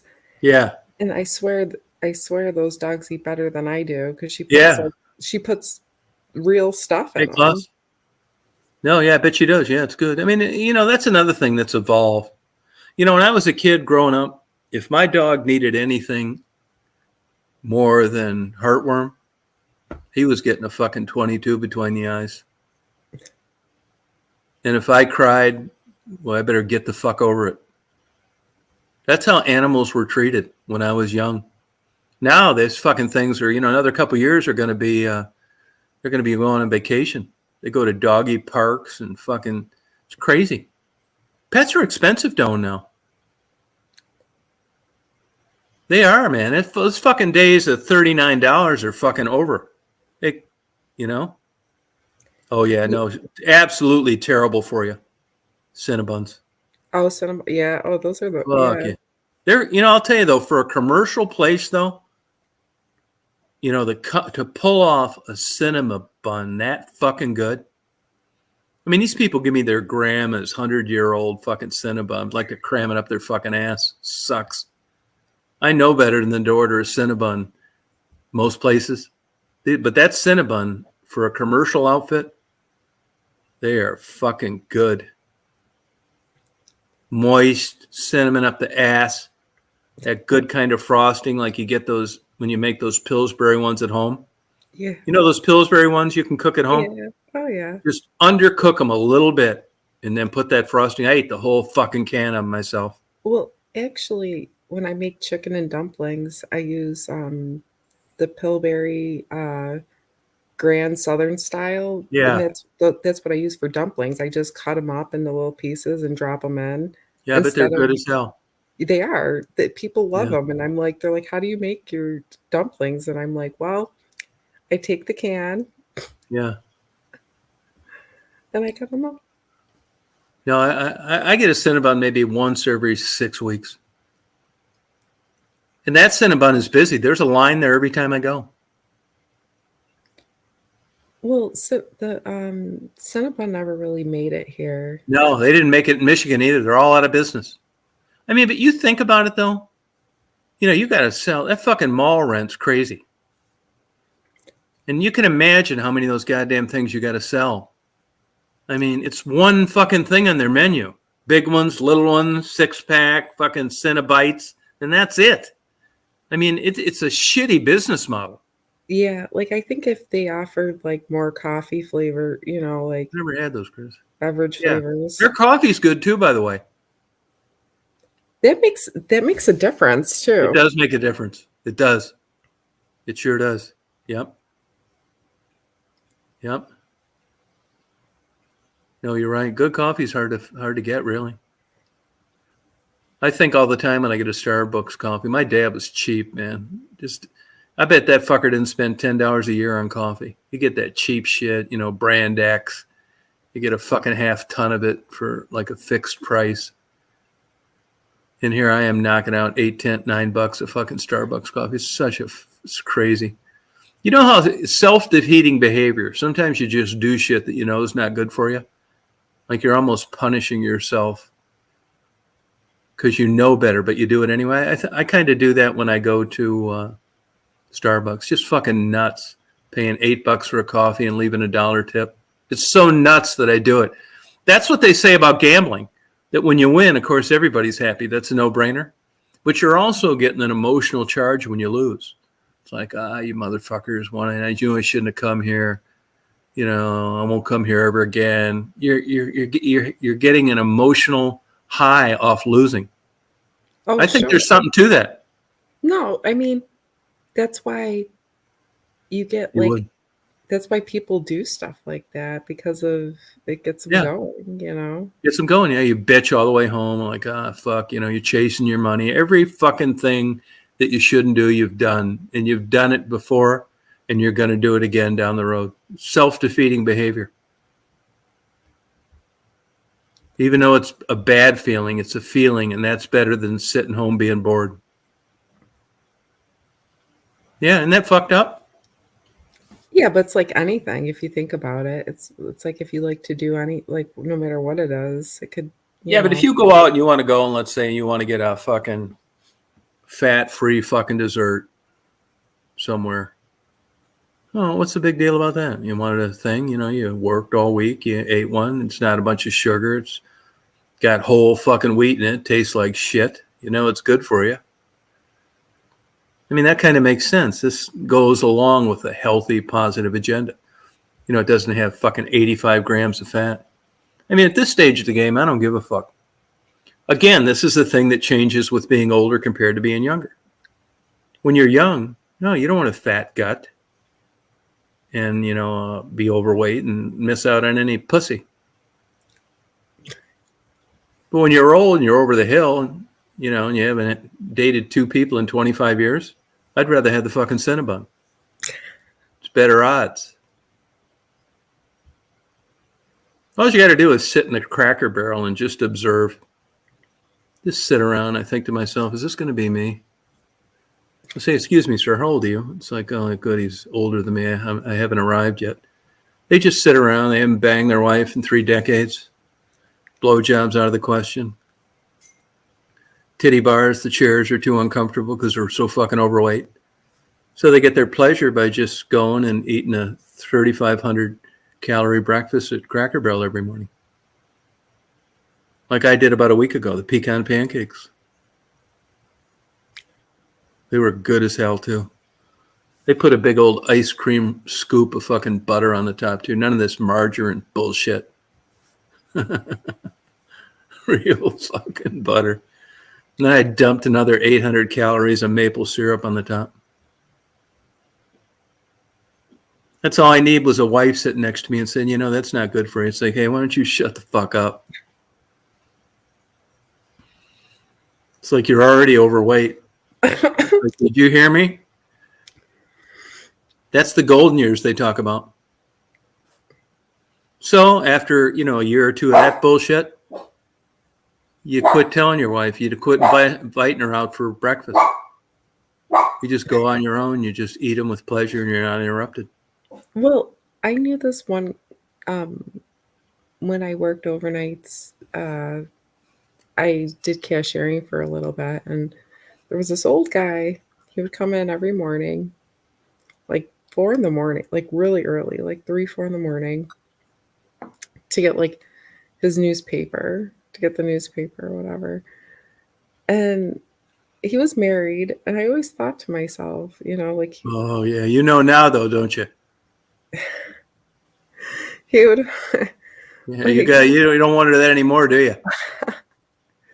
I'm like, why is that's early? Yeah, he wanted to get the fuck away from his wife. And if you wait long enough, like Jeff seems to have like a storybook marriage. Most people don't. This golden year stuff's a fucking scam.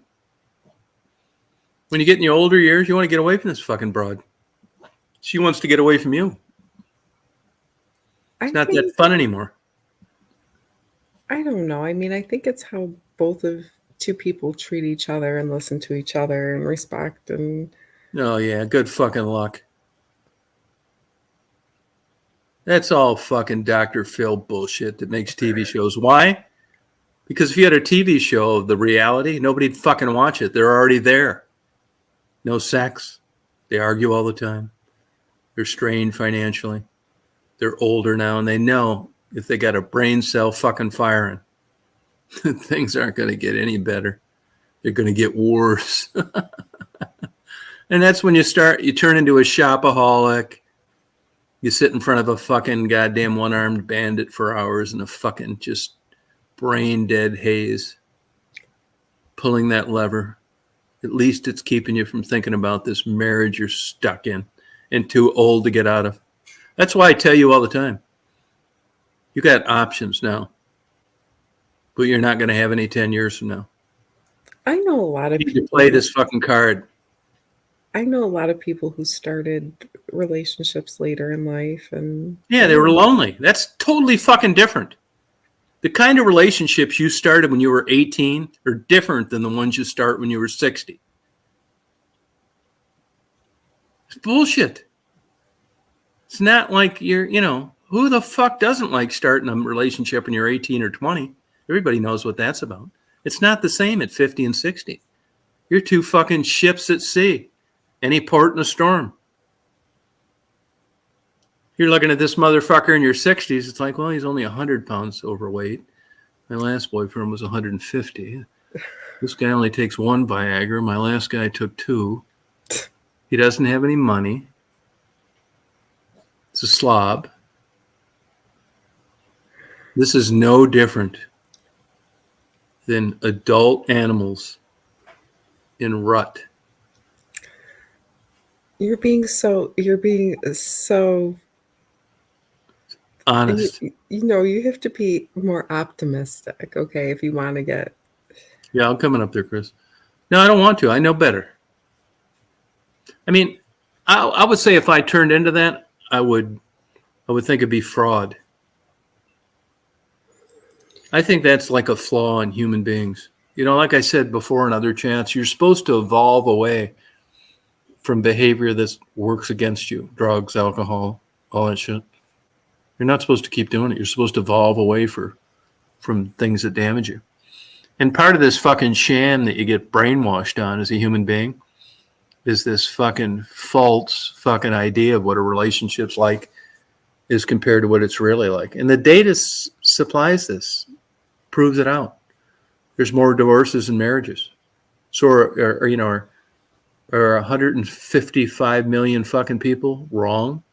They couldn't fucking take it anymore. Not normal. You can't win. It's like a glass half full. There are people out there that pull it off, like Rita and Faye, stuff like that. But if you've got, I know. it's subjective. Happiness is subjective. So the thing is, right, is I don't think you should ever look for quote unquote happiness. You should just look for contentment. Like what can you feel like? Just have a solid feeling of, fulfillment in life, not so much like this off the wall happiness or, Yeah, but what the fuck's fulfillment? you'll know if you feel it. Like, have you ever felt, you've never felt the sense of like contentment, like not necessarily happiness. Yeah, I did. You At know. every beginning relationship I ever had. About the first 6 months, it was great. Then they And start then what leaving there. happens? What? And then what happens? Yeah, what happens? Yeah, I wish I could describe it appropriately. They just start leaving their underwear and shit all over the floor. They're in a pissy mood. They don't clean things good. Nothing satisfies them. They want to go to counseling. 250 fucking hours to have some motherfucker try and talk you into something you don't want to do. Anybody going to counseling when they're 20 and just start fucking? Hell no. What's the problem? No. You go to counseling when this shit heads south. And it's not like it was the beginning, which I agree is not realistic. That's why I say, man, that's why you can laugh. But I think that the old sugar daddies and the young girls, I'm not saying it's total happiness, but I think it's as good of example of honesty as you'll ever find. She knows what she's getting and he knows what he's getting. And it's rarely spelled out that way long term in traditional relationships. I think if like two people are honest with each other on who they are and what they're about and everything, and you just keep the communication going, I mean, it shouldn't, if you care about somebody and you talk Yeah. with respect. Yeah, I care about it. Here's my communication. I care about you. I can't stand this much longer.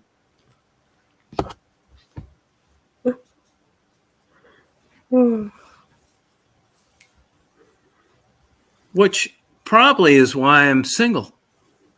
I don't deny this. You got to get lucky with a counselor, Christine. You got to get a good one. I mean, half the counselors I thought were so fucking stupid. It's like calling a suicide hotline. I mean, I thought I called QVC by the wrong number by mistake. Yeah, call a suicide hotline. You're going to get some fucking lesbian from Ann Arbor with fucking a nose ring and purple hair that's going to help you straighten out your life. Okay, she- we need a She's happy. 20. She doesn't have the fucking faintest idea what adult life brings. You know, she's a college kid getting extra credits, trying to talk you into like finding the virtues of life. So, This would be like Adolf Hitler asking fucking, you know, Santa for ideas. It just doesn't make sense. These are opposite ends of everything. Hey, Lampshade. You got it? I I know think it's terrible, man. It is. I wish it wasn't like this. And I'll tell you, I know a lot of women that I'm friends with that are married and they fucking don't like it. and why is that? Where do I begin? It's boring. The guy doesn't treat him nice. They don't think he's funny. They know they're in too deep. It costs too much to get divorced. I mean, it could go on and on. This is the corner you paint yourself in.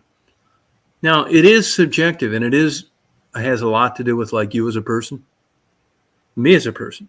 I mean, if you know me, kinda, it makes sense why I'm single. I'm not saying this is good advice or something to hang your hat on.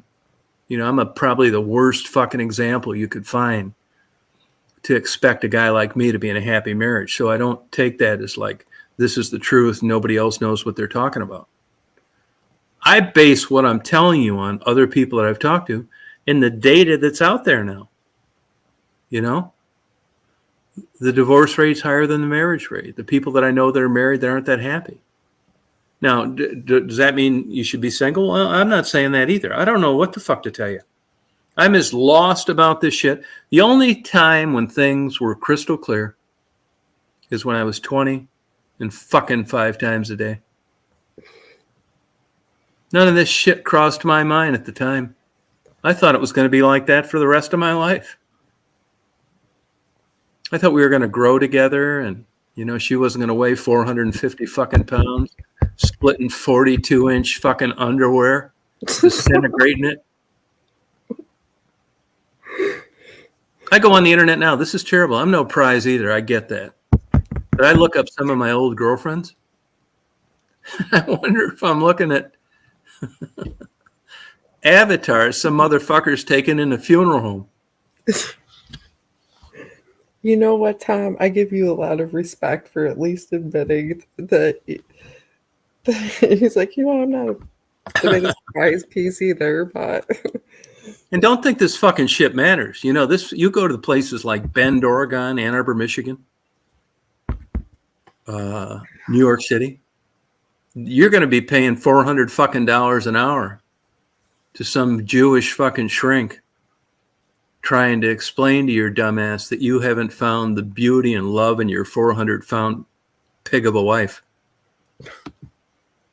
That it's your problem. I That she mean, gained a little weight. You know, she went through menopause. It's like, motherfucker, she weighs twice as much as she did when we got married. Don't blame that on menopause. It's like, well, you need to get this internal love. It's like, well, what the fuck is that? What is internal love? Anybody selling fucking nudie magazines on internal love? I mean, let's cut the bullshit. You know, this beauty inside. I tell it right now. I tell people right out of the fucking shitter. I'll take the hit on fat women right out of the fucking chute. It's going to save me a sore throat and 2 hours of arguing. I ain't fucking doing it. Yeah, I know they're good. They're great. They're kind, all that fucking bullshit, but they're not sexually attractive to me. They're fat. And because of that, I don't want to know any more about them. Sorry.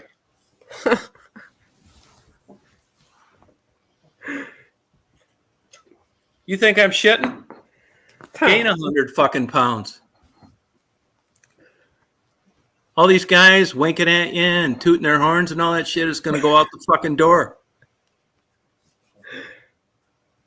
Really, just go around walking in a pair of 42-inch fucking underwear, splitting the back about them. You'll be custom ordering your jeans. You know, the ones that are 50 fucking inches circumference at the waist and about 2 feet long. You know, if you got some money, you won't have to roll them up into 9 fucking rolls for the extra 2 feet of cloth hanging around the bottom of your shoe. You with me? Yeah, Tom. You're so bad. I don't know. I mean, I don't know. I mean, this Like- is, you know, you get just your ass handed to you in certain places in this country for that. Like Ann Arbor, they would fucking assassinate me, man. They would smother me in fucking herbal tea. That herbal tea. No, yeah, just go to one of those fucking parades in Ann Arbor. Yeah, I'm like the biggest fucking enemy in the world. They'd probably offer a bounty on me. You know, that I just don't understand what true love is. Yeah, you know what? And I'm fucking going to my grave with it. Yeah, I just can't, you know, I can't do it. It's terrible. And I think it's the same way with women, you know? You're right, Freddie. Michelle, what are you doing now? Chubby chasers. And I'm not saying there's people that are overweight that aren't like nice people. I'm talking about like normal males, and I'm vice versa. Fat guys with young, attractive women. You just don't fucking see it. And I really don't know if there's now I do think there's a biological basis for homosexuality. I do. I don't live a Christian lifestyle, but I also think there's a biological basis for obesity in it not being attractive. You know, there's something to this, and I can't quite figure it out. You know? Yeah, thick. That's exactly right. Beautiful. You know, I see them. I go through. You know, you'll get things sometimes when you're scrolling through pages and stuff like that, like beautiful big W. What do they call them? Big WBs or something like that. Big, beautiful BBWs. Big beautiful woman. Yeah. Big boobs, really? No, yeah, I don't blame you. Yeah. Yeah. Yeah, you sure? Yeah, but Jay boy, you know, that's cool and all that shit if it's valid. You know what I mean? I mean, I see some of them that are like huge boobs. Yeah, it just wouldn't do a thing for me. It wouldn't. I'm not saying like they're bad people or they shouldn't be around. I'm just talking about in general with most people.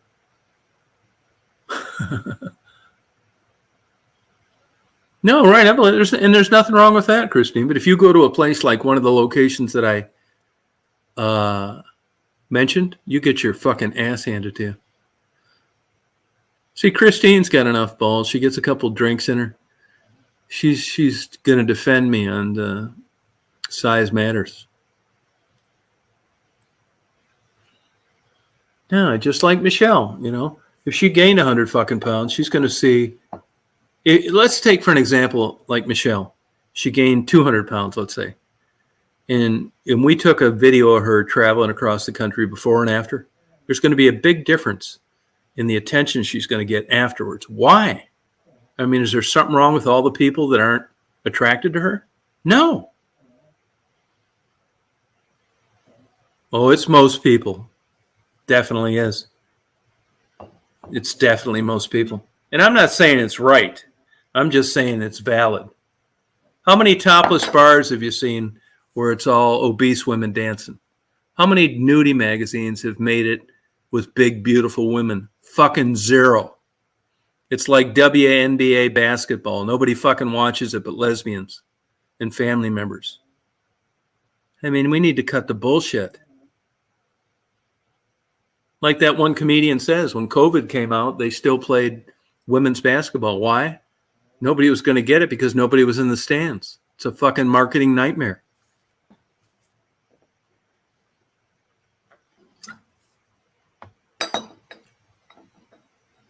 Yeah. Yeah, it's fucking own it. You know what I mean? I think you should just acknowledge it. I'm not saying like they're bad people or anything like that. I have some fat friends. I'm talking about romance. And here's another little tidbit for you too. When people get divorced or they separate, what's the first fucking thing they do if they're young and they're in the legit dating range? They go to the gym. Yeah, you fucking ain't right. They want to look as good as they can. It's the opposite rebuttal of being overweight. This shit matters. Quit pretending like it doesn't. No, they don't. Name me one. Name me one of them, Rita. Name one. No, they don't. Name me one of them.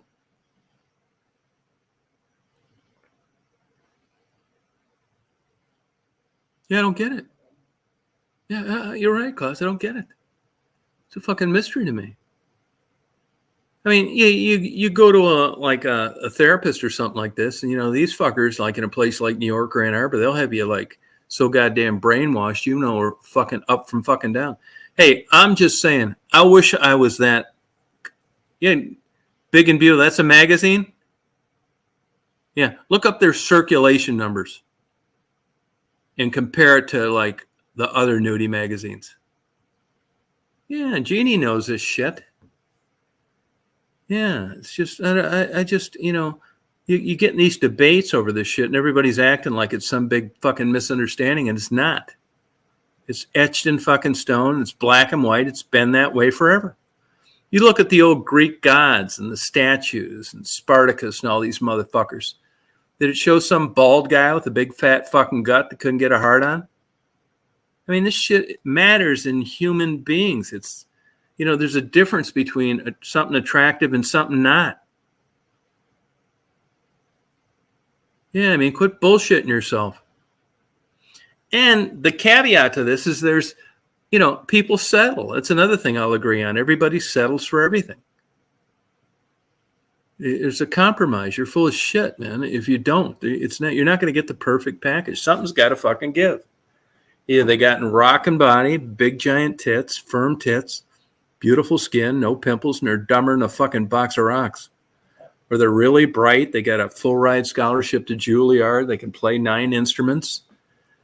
They got a good job in IT, and they can't give a blowjob worth of fuck. And don't plan on learning any better. Yeah, they come away. That's 1 out of a fucking million, Jabo. That's 1 out of a million. I don't like big women like that. Yeah, I mean, I'm not saying there aren't anomalies to the whole thing. I'm talking about in general. Yeah, what's wrong with that? I'm talking about in general. And this is worldwide. I think it is. I think it's just etched in fucking stone. I think it's just the way it is. I mean, it could be like there's anomalies to everything. I'm talking about in general. I'm not saying it's great or anything to brag about.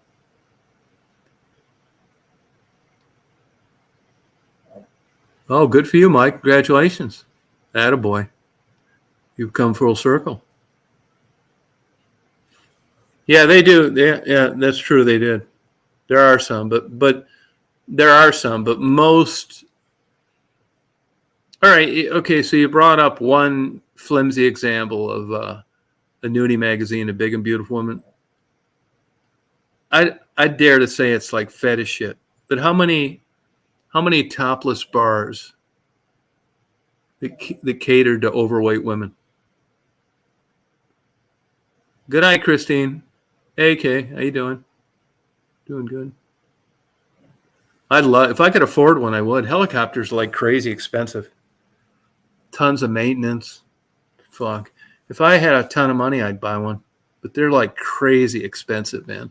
I would have one too. I definitely would. And I wouldn't fly a piston aspirated helicopter. Turbine only. That's it. I wouldn't want anything other than that. I would not. I wouldn't. No, I'm not even saying gorgeous. No, I'm not. I wouldn't say gorgeous, but just like, you don't need to be gorgeous to be attractive. That's why when you look at young people, like men and women both, you know, there's a lot of attractive people when you're 18 and 19, just by virtue of being young. Yeah, who wouldn't? Thank you. Yeah. And I'm not saying I really want that either. Scott Abbott, he must have done something wrong, Toby. Or we wouldn't have blocked him to begin with.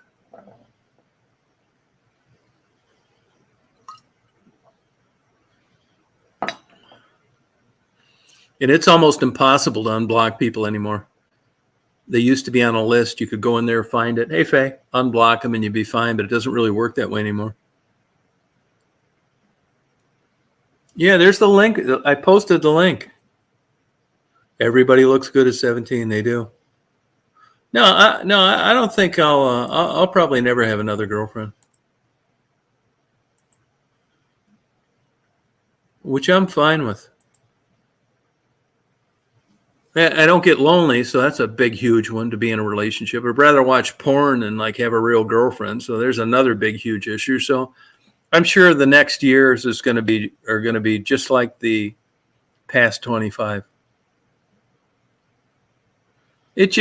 Tammy, it just got to be where I couldn't find the people. I'd be carrying this stuff around all the time. It'd take forever. It just got too burdensome. It helps, Mike. Yeah, it does. Truth serum. Yeah, you're right about that. Yeah, it helps. It does. No, I probably won't. I'm fine with it, though. I'm fine with it. I don't think I would be. When you guys know what I'm like. I mean, I just don't think there's such a person out there like that. Put up with this bullshit. Oh, thank you, Tammy. I mean, it would be a fucking tough one, man. I mean, if you met the woman that I just divorced, you'd like her. I probably couldn't have done any better. Yeah, it did. It sure did. I've thought a lot about that, Rita.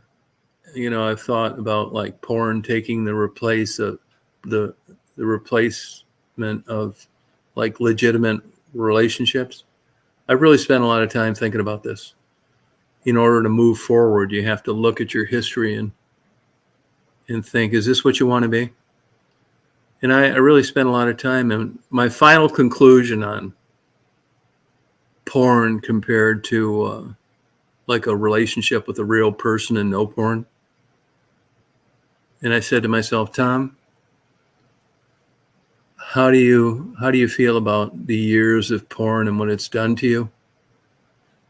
In the future of the porn that you plan on watching that you haven't watched yet? This is my conclusion, Rita.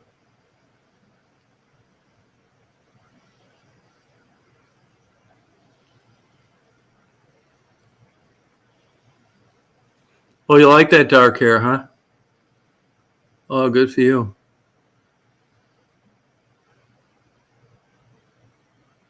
That's because you're not into porn that much. Yeah, anybody that thinks that something sexually doesn't do it for them, they don't know why people do it, they can't understand. You know why you don't? You know why they don't? Because they're not fucking into it. Yeah, that's why. But if you were into it, you'd fucking understand it. If you liked porn and you were addicted to porn and you'd rather watch porn than have sex, you'd be fucking agreeing with me. No bullshit. I'm not emotionally reluctant. I'd rather watch fucking porn. Yeah, fuck yeah, I would. I would. I fucking would. I mean, I'm not saying I don't have my share of problems, but it isn't because I watch porn. Here's Ron Jeremy. Speaking of porn, here's Ron Jeremy from Branson, Missouri. That's funny. How was dinner? Hey. Why does she do that every time I come on your channel? Do what? She leaves. No, it's just coincidental. She obviously must not like me or something. No, she doesn't. She likes you. I told her you had your pants down in a text. Does it make more sense now? No, it's just coincidental. Yeah. I would know if she didn't like you and she never said anything about it. Yeah, it's just your thing. Yeah. You talked to Mark Crop? I haven't talked. Yeah, I did call. I called him a couple days ago, see how he's doing. What are the fucking technical issues? Fucking thing was working fine a little while ago. He did? He keeps getting kicked off of YouTube for streaming music. I don't think know it why is they too. do that to him. Yeah, nobody ever died from What's the big deal? watching porn. Yeah, that's what I say. Did you ever watch much porn, Chris? I do occasionally, yeah. Yeah, I mean, could you, if you and Debbie have an open, Occasionally, do you and Debbie have an open enough relationship where you could tell her to get lost for an hour? Yep. Oh, good. That's great. See, that's why you guys are still together. You know, occasionally you guys will talk about, you know, this, that, you know, but you guys are very compatible. But we're stuck in the same room together. We can't get away from one another. There's nowhere to go. The bathroom. Oh, the bathroom. Okay. Yeah, but I mean, you guys, I think you guys, no, it's just my opinion, which of course is worth nothing. 20 I think years. you guys I don't know have, how I did it. And I don't know how she did it. I think you guys have a We're so better used to relationship each other. than you We think just- of. You know, we don't even really fight. We don't even fight. Like half of these people are on your bike. I could tell you stories about these women that live in this fucking place that we're at. Oh my God. I mean, even that one with John and Kim and all these I people, know. all these women out here are nuts. Not you. all of us. Not all of you. It's like, you know what I mean? Like the guy next door to me has a woman living with him now. He controls her. She can't leave. She can't go anywhere without. Can't talk to anybody. Can't talk to anybody. I mean, come on, you know. Women. yeah, but I think men you guys, they have that. They could do that. You know what I mean? I think you guys are pretty damn compatible. Yeah. Hey, Mike. 2004 is when we met. Hey, evening, guys. Oh, I fucking love this. This come up on my timeline. I don't know why, but it come up on my timeline, and I had a listen, and I thought, fucking hell, we don't do this here in England. We don't talk about this sort of shit because you know, hey, stiff upper lip and all that shit. But yeah, no, I like this because I'm just reflecting on my life in the last 5 years, and what you guys are talking about is everything that's happened in the last 5 years to me. It's brilliant, and it's great to hear it. Yeah, welcome. You've set a new low for yourself. I like It's great, brilliant. Nice to meet you guys. I like the accent. England Yeah, accent, huh? Your England name's bad accent, right? too. Yeah, Oh, wow. London. Yeah. He just Awesome. was scrolling around on YouTube, right, Mike? Well, it come up in my timeline, and it was like, I'll have a listen to this. You know, it's a couple of blokes here talking about Pornhub and whatever. Yeah. Hamsters and stuff like that. And I thought, well, you know, we've all been there, you know. Yeah. You're a liar if you say you haven't, even when you get to my age. Like, I'm in my 50s now. And Yeah, you're going to fit in just perfectly. So let's go with that in England. But yeah, no, I see what you're saying. And how's life? Sorry? How's life on the other side of the world? What, here in the UK? Well, that's an entirely different subject. Maybe one we don't want to get into politically. It sucks, doesn't it? It's a bit of a mess. That's all I can say. It's a bit of a Well, mess you- here at the moment.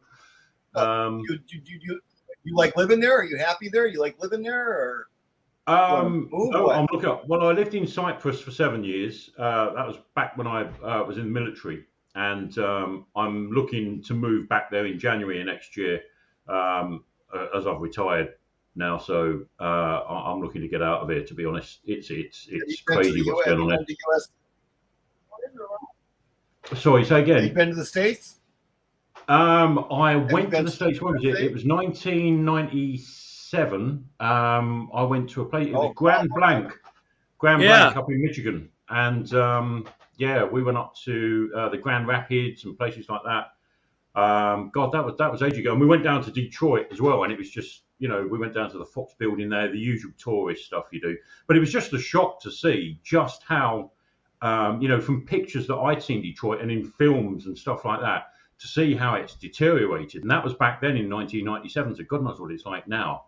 I think then they'd just done the Fox Stadium up. It was a newish Fox Stadium, and the Fox building was near enough opposite.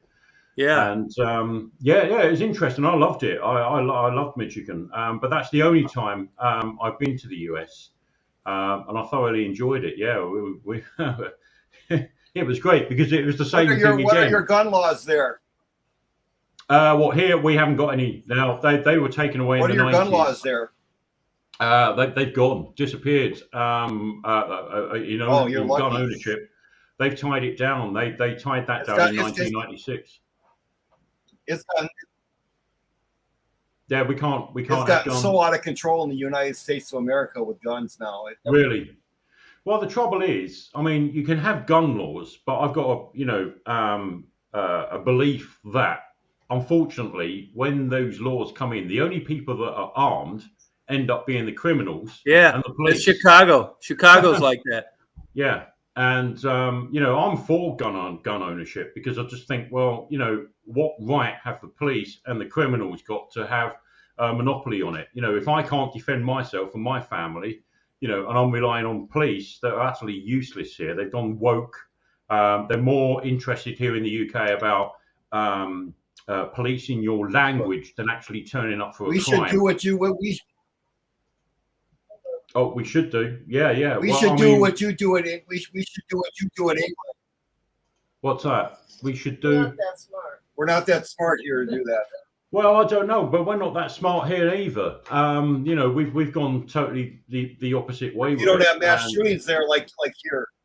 You No, don't have but mass what we do shootings get there now, like we we get. have Well, yeah, but we get mass stabbings instead, where they use knives here because we got lots of people here from the Middle East at the moment, and they think everyone's a kebab. That's the trouble. And knife crime in this country is the highest I've ever known it. It's scary, and it's not just knives; it's machetes now is the in thing. It's just Oh wow. yeah. So whilst you've got the England gun is- crime going on, we've got it here with knives. Gone are the days of the Queensbury Rules, as we used to call it. Where people just have a punch up and get over it, and then buy each other a beer afterwards. Now it's there's no such thing as a good fight nowadays. It's just stab him and that's it.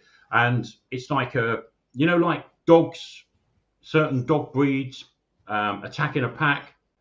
That's what we got here now. So it's not like a one-on-one fight. You've got them against you. You've got a group of them, and it just comes with the culture that's allowed to get away with it. And they are, because if even if the media mention it here now, they're racist, they're this, they've got isms, they've got phobics that they'll put against them. It's you've got to have a label nowadays. So Yeah. it's madness. Have a nice weekend, Tom. I'll let you guys All have right, a see ya, talk. I'll let Chris. you guys Yes, chat. we- Okay. Good night. Yep. Hey, Mike. I don't. How does this come up in a timeline? Though I don't get that. I don't know because if you click, I'll come on and I clicked. You can click live or whatever categories you got, and I'll click the live, and it come up recommended in the recommendations. So I thought, Oh, good. I'll have a listen to that. So Are you married, Mike? I was until 5 years ago, and that was it. A different life to me. I mean, at first it was like, you know what it's like when you've been in a relationship. It's like, oh God, not the right hand again, and like porn sites, as you say, or the sock.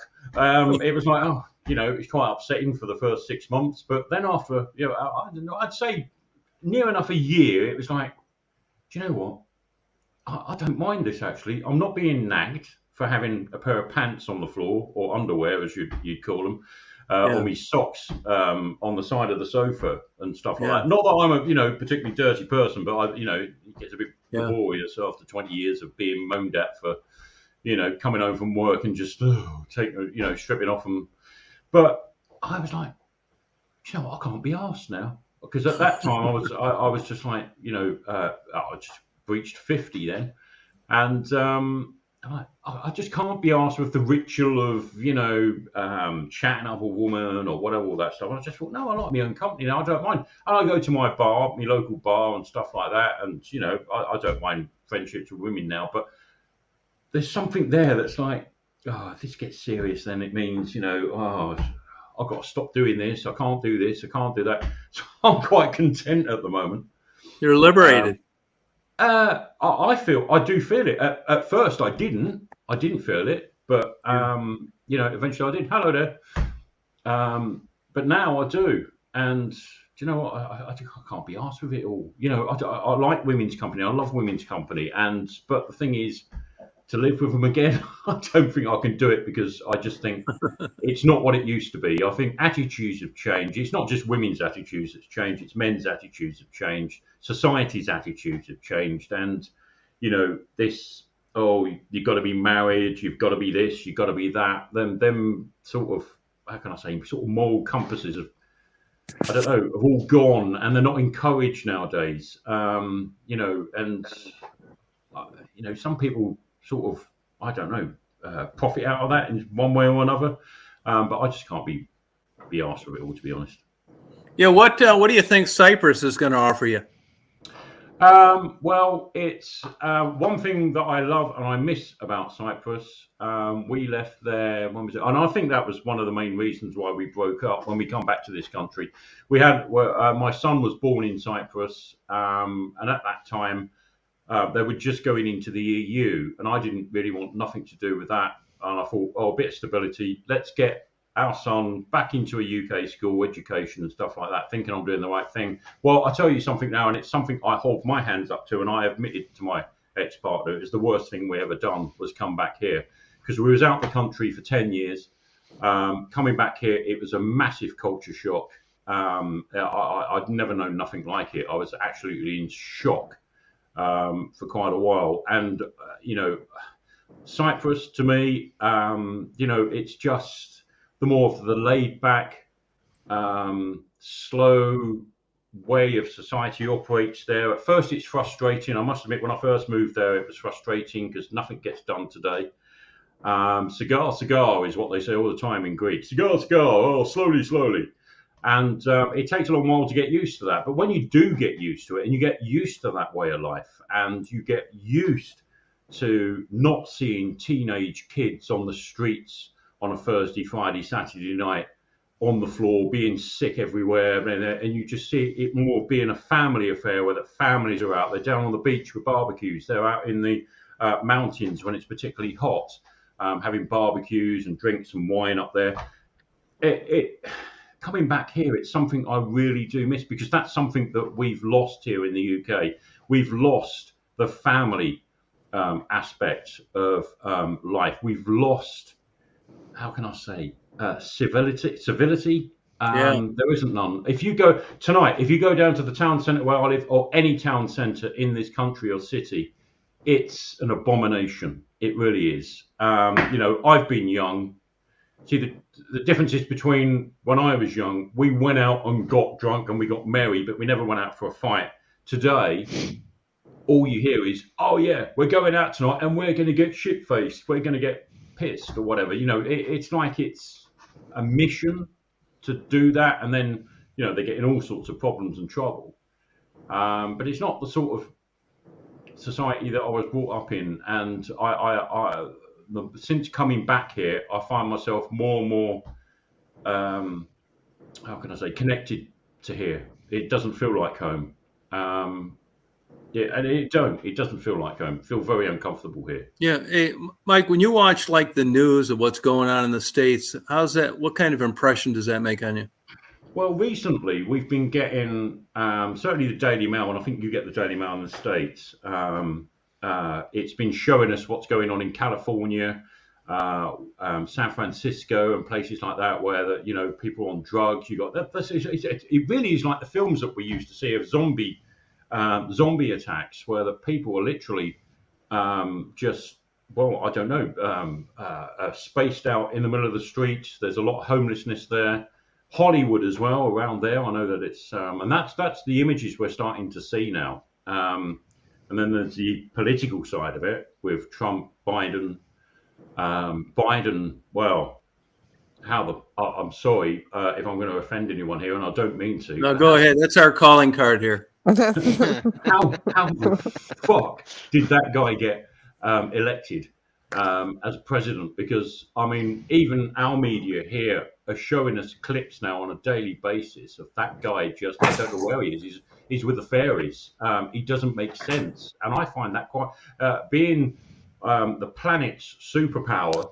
Having that guy in charge leaves me with a pretty scary thought in my head. The guy is unstable. You look at Trump and then you think, bloody hell, from his short time in power, we saw that, he tried to have diplomatic ties with Russia to prevent what's going on with Ukraine at this very moment. He got vilified. He got crucified for that, not vilified, crucified for that. And then they tried to pin on him, oh, he's got Russian business relationships and this and that, and they're trying to put him down. We're seeing a pretty sad side of the United States compared to what I'd see in the 70s, 80s, where the television that was coming out from the States into the UK was all positive, as in, it's the land of the free, it's for the working man. And that's what we saw reflected in TV programs and films. But now we're seeing something totally dark and sinister, certainly coming out of Hollywood. And what's coming out of the news, I think, is quite scary, to be honest, because it's just like, well, hold up, we're replicating that here now. We've got this Rishi Sunak, Prime Minister, that has more interests in Russia because his wife, who's a billionaire, has direct interests in Russian businesses, and they're telling us that Russia's bad, but meanwhile, half her shares, or billions of shares, are in a Russian company, but we're being told to have nothing to do with them. And I'll just see the hypocrisy of it all, and that's between the UK and the US and the EU at the moment. The whole thing's very hypocritical. But Yeah. Well, that's how billionaires stay rich, is they make deals with Ford people, Yeah. That's just how. yeah, Agreed. but you don't expect them to be running your country and then telling you one message while doing completely the opposite. Oh, they do stuff like that all the time, please. Yeah. But Can I just throw light? Can I throw light on this actually? And good Sure. evening, ladies and gents. Now I'm a Brit as well, but I'm here in the USA. Now I've been here for like 9 years, so I see what's going on in this country. I know what the gentleman is saying in the top right hand corner about what you see in the UK. Now I try to watch what's going on in from the UK perspective. So I watch things like Sky and things like that to see what's going on in England and things like that. And plus I keep in contact with my family in England. Now I'm here in this country on my own. Was married, got divorced unfortunately last year after 13 years, and I'm doing my own thing. Now I am you would class it as a self-employed. I'm a self-employed, basically a long-distance truck driver. The Americans would class me as an owner-operator, Right. with a tanker company called Schneider. Right. Now I've been doing my own thing. Came here, went through your green card process, paid my dues. Did 6 months as a company, then I bought myself a truck, and I do what I do. Now I'm good to go. Now, the world is getting like it. I mean, especially over here. I mean, and like the gentleman's saying, is that Biden. When it comes to politicians, I'm here on a green card. I can't legally vote. Now, if I was dead or I came here illegally, I could vote. Now, I came here legally, so I can't vote. So, but I think all these politicians here, and I know, like you're saying in England, like with Rishi Sunak and stuff like that. Well, you want to my know time. what? I just want to say something really quick. When I did the voting booths, I helped everybody with their voting. Nobody had to show ID. Yeah, but I can't. Yeah. See, that's weird. Wow. But anyway, That is that's weird. what I'm getting at. You know, I came here and I stuck to the rules and stuff like that. So I do have a problem when they say that, about your dreamers and stuff like that. No, do what I had to do. Go for that whole process. If America doesn't want you, you got to go home. Same way as if you went to England. We have a system. And if you want to go there legally, because my biggest argument with any country is, if you're going to come here illegally from day one, why would you abide by any rules going forward? You're not going to. Exactly. So I just, I did, and I go by it. The things that I missed in here, and I like listening to this gentleman, because I don't talk to many British people here. There's supposed to be 1 million of us here. I've only ever come across 3 people in 9 years that are British. That's what I liked when I went to Michigan. It was like, oh my God, say that again. You go into a bar, it's like, oh yeah, a bottle of I know. MGD, whatever. It goes, oh my God, say that again. It's like, bloody hell, I feel like a porn star talking about I know, bringing so, the porn yes, thing back in. But it was like, you know, oh, do you know the Queen? Do you know this? Oh, well, they didn't exactly say that, but you know, No, they do say that. yeah, They absolutely do say that. Which is yeah, so they think we weird. all know royalty. But I no, it was know. great. I loved it, and I was felt ever so welcome up in Michigan State, and I loved it. And I've always dreamt of going back, but work dictated otherwise. And I ended up, it was about, bloody hell, what was it, 8 years after going to America, ended up in Cyprus. And that's where I saw a different side of life. You know, just an example. And I know this sounds very trivial, but to me, it was like a bit of a shock. I went to Cyprus. I can remember the day I moved there, and it was like, well, I'm going to have to get a bank sorted out. So I went. There was 2 banks that were the big banks. There was Bank of Cyprus, and the other one was a Greek bank, and I forget what it's called now. But anyway, I went with Bank of Cyprus, went in there, signed up for a current account, and she went, right, okay, there you go, account's set up. She said, here's a temporary cash machine card. She said that's active. That'll allow you. I think it was like 100 Cyprus pounds at that time before they went into the EU a day. She said, but when you get your card, which will be 5 days time, you get your full limit on it. I was like, Right. what? You're giving me a card now I can use? And she was, oh yeah. She said that'll be active now. You can draw from that now. And Right. when I think right now, I remember my brother. He was setting up a bank account. It was probably a year or 2 before we moved out there in this country for his son. And they had to go through all this money laundering, vetting and stuff like that I know. just for a 5-year-old child. And I can remember my brother said to the bank person, he said, well, what do you think he is, Al-Qaeda or something? A 5-year-old terrorist? He said, he was born here. Oh no, we've got to do these checks, she said, for money laundering and something else, counter-terrorism and stuff like that. And it was like, Jesus Right. Christ. And it's not until you go to another country, because we've always been taught in this country, in Britain, best in the world. Best in the world. We are best in the... When in actual fact, when it comes to the simple things, we're quite shit.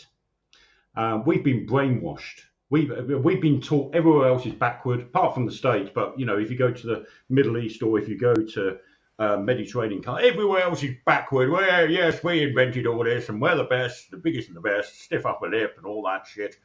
But in actual fact, we're quite useless here. Even to this day, everything is a chore in this country. To do the most basic of things in this country is an absolute bureaucracy nightmare. You would think we go on about Russia, we go on about the communist states of Eastern Europe and stuff like that. I don't think it was ever that difficult back in the Cold War era of when we had communism on our doorstep in Eastern Europe. I don't think it was that difficult in this country. Now you're surveyed, you've got to have bio checks for your fingerprints, your face now, the iris of your eyes is what they're interested in. Even when you phone your bank now, if it thinks there's something wrong with your voice, you might have a cold, you might have COVID or whatever. You phone your bank, you get through to this automated thing. If it doesn't recognize your voice, you put through to a security check. Yeah, It's but like, see the system here. Now I'm, like I said, I cover the whole of this country, and I work for a company called Schneider, and I'm a chemical driver. Now I have a TWIC card. I have to go through the government process. They have to do background checks on me and stuff like that. mhm. There is a lot of stringent things that go on here. I mean, don't think it's only going on in England, because once you come to this country, now I have had to get used to driving on the wrong side of the road, eating the weirdest food and stuff like that, and things that is like alien to us British. And this is a different culture. The Americans, obviously, they speak the same way as that we do. We're relatively, you know, we have some different slangs and stuff like that, but we speak the same language. Yeah. Now, See, now I was born in the 60s. I was born in 67. So So I you as grew up me, with. you're 56. Top man. Well, I'm 55. I'm going to be 56 in October. Now, like it or not, I was a Thatcherite. I think she was the best at that particular time when Thatcher was in and Ronald Reagan was in. The world was a safer place, Yeah, definitely. and now it's Yeah. gone ballistic. Now it's Yeah. got crazy. hmm And you know, and I, like I said, I've come here. I doing my thing, and I pay monumental taxes here, which is the weirdest thing because obviously America fell out with us British over taxes. But oh my God, I pay so I don't much want to pay what's here. bloody taxes here. Yeah, definitely. It's the terrible. weirdest thing. Mm, yeah. But just watching, like, you know, the way that their political system is compared to ours. I'm not saying our political system is so correct. Yes, I was a conservative while I was in England, you know, because I could vote for Conservatives. I'm not a union guy and all that sort of gobbledygook. That serves no purpose to me. Because I'm the guy that just wants to just get on in life, look after Get on, do themselves. your work. Yeah. Right. I don't ask nobody for nothing. So I don't need the whatever the system like. See, that's the thing. When you come to this country, trying to understand the same system that we have in England, being that I grew up there for most of my life. Now coming here, there's a different terminology, and then I get cut down in the way that I speak and stuff like that. So I don't joke with people because they don't understand our British humor, you know, because we have it, you know, and they think, oh God, what are you talking about? You know, and so I've lost an awful lot of that sort of stuff where I can't Go and joke watch some about Monty stuff. Python. I know if you say that to people, it's like, Monty Python who? It's like, okay. It's very different, you know. Like I said, I'm in that sort of stage now. Like I say, being single after this crazy divorce that I didn't even see coming after 13 years. So now you've got to start all again from ground zero. But it's different here. It's a culture shock. Now, if you lived here, you know, like you said you've been to Michigan and stuff like that, but if you lived here, it's an absolute culture shock. Because listen, I moved to Cyprus, and I'm not saying, you know, the grass is greener on the other side. All I'm saying that the sort of difference that I drew up, you know, when I moved there was, it wasn't until I left and come back here that I realised just how better off we were in Cyprus in terms, not just financially, but I mean in terms of just well-being or whatever. Everyone uses that word now, well-being. Well, if it made sense to me, whatever that word means, my well-being in Cyprus was far better. I was healthier. We had a healthier living style. We had a healthier, you know, just even in terms of diet, and you know, it was just a cleaner living. Here, everything is work motivated. It's a rat race. That's all I can surmise it up as, is a rat race. So you come home, you know, it's just convenience now, and this is why I look so fit and healthy. It's you know, it's a place that, one thing that's woke me up is that, Jesus Christ, this lifestyle here will kill you, put you in an early grave, and it does a lot of people. Whereas you look at Mediterranean lifestyle, it's a bit different. With you, I suppose, being in the United States, it's pretty similar to here with the work ethic and sort of family. No, the work ethic here, with all due respects to people here, it is different than what we Brits are. Now, like, I was always brought up, I left school at 15 years old because I thought, bugger it, you know, if I'm going to learn, I don't want college and stuff like that. My brain could only take a certain amount of things. I was good at math. That's what I needed to get through in life, and that's what it's done for me. Now, I left, like I say, I left school at 15 years old. I thought, bugger it. And I've done well. I've never been out of a job since the day I left school. Now, I'm 55, so I've always worked for like 40 years. The work ethic here, and I'm not being derogatory, and I know this sucks. Well, I can't say that, but I'm just saying. But the work ethic here is a little bit different than what it is in England. We are brought up a little bit different and stuff like that. And like I said, I'm not going to be derogatory to this country. I'm here on the green card, so I'm a guest. So I don't. Yeah, but we don't know your true. We don't know your true identity. Let us have it. I don't know how I do that. You can see me on YouTube. I'm Nomadic Brit. I'm just a tanker driver with a company called Schneider. Hey, we're glad to have both you guys, by the way. Thank I you. was Cheers. just That's nice. intrigued to listen to this gentleman on the top right because he's British. I don't hear a lot of British people. There's a million of us in this country. I've come across 3. So, Well, I so mean, this is the first American sort of live StreamYard thing I've been on for 8. I think it was. You've about hit 4 or rock 5 bottom. years ago. oh, No, I don't. I think it was my friend. Yes. That's what drew So me what I to want this to ask channel. as far as like the whole culture thing with like in Britain and here and everything. So are we like more assholes or here, or is that what you Yes. trying to get at as far as They like can't say it quite yet. No, No, not at I don't. all. I'm No, not. I'm never going to no. say that. I wasn't brought up. I was brought up. I wasn't dragged up. I'm not going to call somebody some derogatory name and term you with anything. That wasn't the way I was ever brought up. And you But- can't tie everyone with the same brush. That's the thing. Exactly, It's, and that's the thing. And like I said, and if I was always You brought, up, guys don't aren't agree from with something- Rochester.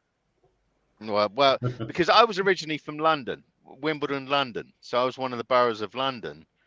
Then I moved down to the south. That's why I've got a. People say I talk a little bit different, but I don't talk. My dad was a Cockney, so he spoke in a very twang sort of way, but my East mother London. wasn't. Yeah. Mhm. So moving down to the south, you got that north and south divide, and it's like yeah, whatever. And I talk the way I do, and I get corrected here so many times. Oh, did they say aluminum, we say aluminium, and stuff like that. I get pulled, Tomato. yeah, I get pulled up on a lot of stuff, and in the end, I just shut my mouth because it's like, what's the point?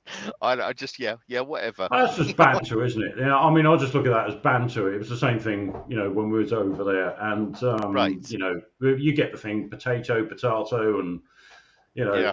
tomato, and aluminum. I mean, I'll just look at that as banter, and that can be replicated anywhere, really. If you go to Thailand, you'd have fun with the English interpretations there as much as you would in China, I suppose. I still, even at this moment, after 9 years of being here, though, like they write when it comes to dates, they put the month first, isn't it? Is it the Yeah. month first? Yeah. Yeah, and we put the day, then the month and stuff, and so Yeah. people like, and then suddenly I'm having like this bloody blonde moment because I'm thinking, did I just write this wrong or whatever? And you got to keep going. And like when I'm doing my paperwork and stuff, I start confusing myself. And also, there is one place that I go to in Alabama, and they make you drive on the left-hand side through this plant, which throws me right. because that's the British side, Yeah. and yet I'm driving on the left-hand side in my The truck. quick side, oh boy. Yeah, okay. Anyway, but it just throws me, and stuff like that always Yeah. throws me. I even had one time. I actually went. They got a supermarket here called Kroger, and I actually went into Kroger one day, and I got my shopping. Come back outside, put all the shopping in the boot, gets in the car, and realised I was thinking about England at the time. So I got on the right-hand side of there, and I couldn't find my steering wheel because it was in America, and the steering was on the left-hand side. So you're looking around, making sure nobody's looking at you, and you get out discreetly and walk back around to get onto the driver's side because they probably think, "What's that jerk off doing?" What's he doing? Yeah. But there's things like that, and yes, one time I did in a car. I drove on the wrong side of the road because I was thinking about England, and I was just having blonde moments where I was just losing my bloody brain and thinking, "Where the heck am I?" Because you try to get used to it, But ultimately, the culture is extremely different here, America speaks the same as us British within reason, but some of our terminology. But I suppose that's different across different states as well, isn't it? But it's not just an national Yeah, thing. It and breaks that's down in exactly different states. like if you go to New York now, New York, and if there's anybody in New York is in here, I do apologize, but New Yorkers are rather rude. They like right. to swear and stuff like that. But if you go in the South, now I live in Georgia. Now in That's the where I South- live. No, but in the South, everybody's like they're just nice. Hey, where in Georgia do you live? Lawrenceville, which is 30 miles outside of Atlanta, which is way I'm close in- enough to. I'm in Crawfordville. Oh, okay. Yeah, so you're not too far from me. No. But that sort of area, the south of America, You know, it's just polite. You It know, when is. you go in the north, it's very hardened. And because, like I say, I cover all states in this country. When I go to things like Michigan or Chicago, Chicago is like, God, if you go around the M25, it's like the M25 on steroids. Driving around Chicago is insane because everybody forgets that I can't stop a 36-ton truck instantly like a car. On the They just top. cut you up and stuff like that. Yeah. It gets mental, you know. But you know, I like the South. The Southerners, they're fantastic. You know, Northerners, with all due respects, you need to stop swearing at people and you need to like just chill out a bit. I'm from New York. That's where I live. Well, young lady, so Not heard do you you swear do, yet. do you not find, young lady, though, that you are more you're less tolerant towards people? Do you not find yourselves, because I found with New York and Pennsylvania, oh my God, people lose their stuff. When things go wrong, they go crazy. Do you not find that you are a little bit different? I mean, have you ever been in the South and stuff like that and see the way that people act in the South of America as opposed to where you are in New York?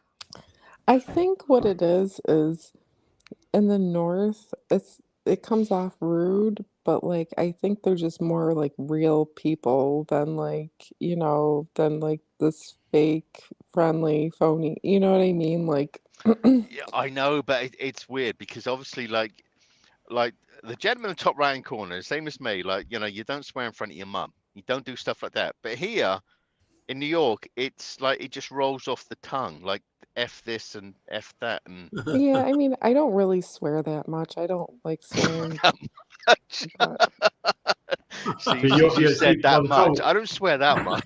Sorry, what's your name? What's your name? The brick guy there. What's your name? Mark. Tom. Mark. Yep. Mark, it's Mike. I see you're from the posh side of London. You said you're from Wimbledon, yeah, which is the sort of southwest London. See, I'm from the East London, where they call us Barrow Boys and stuff like that. Which That's is where my dad was from. He was an East Ender. right. Well, I'm from the Isle of Dogs, which is Right. sort of, you know, not far from Bow, about as East London as you get, and you know, it's pretty much the same there as well. I think if you were trying to draw a comparison to New Yorkers, where everyone's up front, they'll tell you a spade is a spade, if that's politically correct to say it that way nowadays. It is And to me. there'll be a few. I give up what we can and cannot say. I don't even bother trying to keep up now, but it's the same thing. You know, you're going to get a few swear words chucked in there for good measure as well. So I think that's just everywhere. Whereas here in the UK, it's probably a little bit round the other way that I get on with Northerners better than I do Southerners. The Northerners seem a bit more grounded than people I down do. south I nowadays. follow a couple of northern channels in England because, like I say, I tried to, and with all due respects to the young sir of this channel, I tried to follow as many British channels as I can because I miss my terminology of how we talk about things and stuff like that. But, and Northerners, oh my God, Northerners are like in England. That there is so many different languages. Like when you talk to Scousers or Mancunians and stuff like that. Hey, Glades. It's great, mate. Yeah. But it throws you because the way I look at it, right? I'm British now. I speak English, and people say, "Oh, you're English." No, I'm not. I'm British. I speak English. Do I agree with the European Union? Absolutely not. They can go and do whatever they want to do because I'm a patriot, you know. And you would know as well as I do, like the troubled times that we had with a certain rock to the other side of us and stuff like that. We all grew up in that horrible time. Oh yeah, yeah. And stuff like that, and we can't talk about it. But hey, you know, I'm a loyalist because Well, I'm yeah. I'm I mean, for the look, you know, monarchy. as I've got older, I think I've tried. You know, I mean, yeah, when I was younger, it was a bit like that because BBC News told us to be that way, and so did the rest of the media. But I think as I've got older and I've spent quite a bit of time in Ireland, I just look at everyone as just at the end of the day, we're all humans. We might have differences, but in general, we all get on. And it's the same with any war. It's the same with what's going on in Ukraine and Russia at the moment. Well, you know, Russia's just the complete utter devil. Well, all of a sudden, for some unknown reason, Ukraine is this angelic state that's alien to us all, that's come out from nowhere. From, you know, if you know your history about Ukraine, Ukraine it's is just as corrupt as Russia. And all that exactly whole thing, it's pointless. When I, you know, I go barreling down the roads here at 70 miles an hour, and I see these other trucks with, and with all due respect, anybody, if you want to support Ukraine, absolutely not a problem. I'm speaking from myself, nobody else. But I see the big signs on the back, we support Ukraine and stuff like that, and I'm thinking, oh, yeah, okay, you got no understanding. We don't understand the Balkans and all that stuff. They don't understand us Westerners. Stay out of it. Let them all sort it out, and whatever they do, you know, and that's where things start to go wrong. yeah. And Yeah. you know, I say I'm not gonna cause any problems to this gentleman's channel, because that's No, getting no, political. no, we won't go down there. It's too No, political. go ahead. No, because it'll get you struck. You know, at the end No, of the day, like I said, no. No, they do. They will. They'll strike it if we go too mad on it. They will. Yeah. Bloody YouTube. That's why, Algorithms, like what I they said, call it. you know, I'm a loyalist, and I could go into that whole Johnny Well, the O'Dare Ukraine thing, yeah, union I could, stuff like but that, and I've had many friends that were in the military and blown and stuff like that, and I was brought up in London, so we saw the London bombings and stuff like that. So I've got my take on it, but totally agreed, sir, that we're talking about a minimal amount of people that try to disrupt this whole situation between England, Ireland, and stuff like that. You know, we're talking of a minimal amount of people, but those people seem to just go out of their way, that they and they still, and it's like the same thing, you know. They don't want change. You still got that stupid amount of people that don't want change, because they want to drag England and Ireland back to the yesteryear, as I back to call where it. it was, yeah. And But that it's sort of not going to conflict, happen, you know. no, but that goes on everywhere. You could say the same about the Turks and the, you know, from what I Exactly. experienced in Cyprus, the Turks and the Greeks. Cyprus being a massive example. It's literally split down the middle between the two. You know, Because it's biblical. It's biblical, and we don't understand. It's not just biblical. It's a typical political stance. It's divide and rule. Right. And you know, once you divide and rule people, you create the distractions that they're so busy arguing between each other. You know, whatever agendas or narratives are going on just get ignored. And the Brits, the biggest export I think this country's had throughout its tenure as a colonial leaders and all them days have gone, but we've got nothing now. The only thing that we export here in the UK, because we've got no industry, the biggest export we've got is bullshit. And I think that's all we're left with is bullshit and call centres with the odd coffee shop thrown in. With all due respects, even here though, now this country, corporate America has gone abroad. Now corporate America, it's all about profit. Now the America is like a big consumption. It relies on so much. Now, when I obviously cover, like I say, the most of this country, now I get to see the weirdest thing when I came here, and you start seeing places like Pennsylvania and stuff like that, that you thought, and Detroit, there was like powerhouses, but they're not. They are, everything's gone abroad. America is no different than England. Yeah, because it's all about profit, shareholders and stuff like that. But you can say the same here. It's the same here. I mean, that's what I'm saying. England has got our utilities are owned by the Chinese, the Germans, the French, and the Spanish. Right? We don't own none of that infrastructure now. The railway system is Spanish and German. We don't own none of that now. We don't have nothing here. Absolutely nothing, and that worries me because we're totally foreign run. But the two biggest debt holders of this country is Japan and China, and that's the weirdest thing. And they hold billions of dollars, and it's just messed up. The whole world, this economy stuff has got so way messed up. It's you know, it would be good. Like even my truck is a Freightliner. Now this truck was actually built in this country, which is down in Charlotte, but most of these trucks are built in Mexico. My trailer is built in Mexico. Now Schneider is, I think, one of the top five carriers in this country. It's about a $7 billion a year company, but it buys outside. It doesn't buy from within because it's Oh, on the so stock harming. market. It's all about the shareholders. They've got to pay the the stuff, and it's a sad state of affairs. But it's going on all around the world, you know. Yeah, it is. It's not, just not the States or here. It seems to be going on all the major powerhouses, as I call them, United States, France, even. I mean, like France, it's just been on the sort of going down the shitter for quite a while, and we're not far behind it. Europe, and I, and people won't like hearing this, but I'm going to say it. The European Union, as far as I'm concerned, is what the Nazis failed to bring about in Europe during World War II. Exactly, and I say that to everybody. Yeah. All those Germans and stuff out there use bombs and things. European Union uses a pen. Yeah.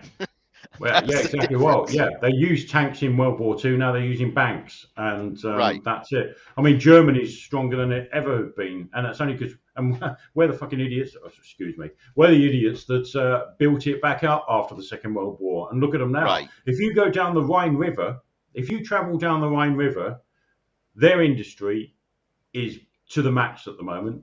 It's stronger than it's ever been. You do that here. And all our major ports and industry, Birmingham, London, Newcastle, whatever, it's gone. Everything's gone. We've got nothing here. Absolutely nothing in terms of industry. But there you go. Anyway, we've had a moan. Sorry, we've took over your. Oh, hey, glad to have you. I This know. is different. I feel horrible actually because we've. I don't think we've ever, other than a mic for a second, I don't think we've ever went that long without ever saying fuck. You do. That's all right. Sorry. No. Trust I me to didn't. break I the, still watch my the P's mold. and Q's because I know my mum would slap me upside the head if I swore. So Hey, really was like that growing up, though, huh? With profanity. Yeah, it was. Yeah. That's why my head's swollen all the time. I got so many slaps as a child for that, but there you go. I tell you Now, what, the how weirdest about thing- guys that are your age and your children that are still in the UK? Is it still that way, or has it gone off the rails? No, it's completely different. When I was a teenager, growing up at school, you would be the weirdest thing, like our health service and stuff like that. It's supported by taxation. That we come across is that we want everything to be green. No, they want you to drink, smoke, and drive your car because that's the biggest taxations of our country that pays for an awful lot of our healthcare system and stuff like that. So, being at school at like 15 years old, you would be going to school all week. You're doing a paper round in the evening. I'll be going on a pub crawl on a weekend because unfortunately, that's what we Brits are brought up on is alcohol. We just we go to pubs and stuff like that. We don't hurt anybody. We don't do any crazy stuff and things like that. But our culture then was way, way different. You could leave your doors open. You had no problem because, like what the gentleman was saying earlier on, England doesn't have a gun problem. It's absolutely got a knife problem. It doesn't have a gun problem, and that's why the couple of things I've learned when I came to this country is don't argue with an American about guns because I don't come from that culture, and don't get into that whole independence and stuff like that. Like if Mel Gibson wants to do his videos, carry on. But just keep us out of it. But it's just different, the way that America was then. I don't know what America was like in the 70s and 80s. I wasn't here. I was in England. But we were just brought up very differently. But now it's all about technology and stuff. I'm old school. I wasn't brought up with technology. I mean, God, stone me. I'm still working on the paper cut with a string. Culture is not my thing. When it comes to technology. It was simpler back then, sort of late 70s. From my recollections of being brought up in this country, it was a particularly bad time politically. But as a youngster, teenager, and that we saw what was going on with politically in the UK. But one thing I will say, we didn't have all this technology with obviously mobile phones and stuff like that. There was more of a community spirit back then. Than what there is now, and to a certain extent, it wasn't all the grass is greener and all that stuff. There were fights in pubs, but generally people would knock 7 barrels out of each other, go back and then have a pint together afterwards, and that was it. They wouldn't get a knife out or a gun and shoot each other. It'd just be a bit of a punch up in the car park or the parking lot, as you'd say there, and they'd be back in the bar buying each other a drink afterwards with black eyes and whatever. But there was some sort of fear of law and order in this country as well at that time. In general in society, whereas now the police are looked at as a joke, a load of woke jokes with rainbow flags and stuff like that is what they seem to be interested in at the moment, which is to me is political, and they should never get involved in that. They're always meant to not get involved in any political agenda. But the rule of law in this country is just gone. It's just this. It's despicable what's going on here at the moment.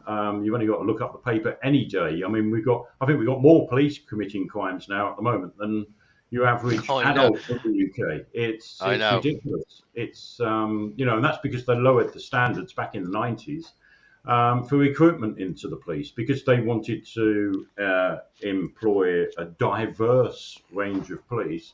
They had to lower the standards, and now we're bearing the fruits of it. They're just letting anyone in. I've never known in my history of this country to know so many police officers. It's near enough on a daily basis now, being brought up on sexual charges, whether that's on women or children. I think it's despicable. It's something that anyone as an Englishman or Welshman or Scotsman cannot be proud of.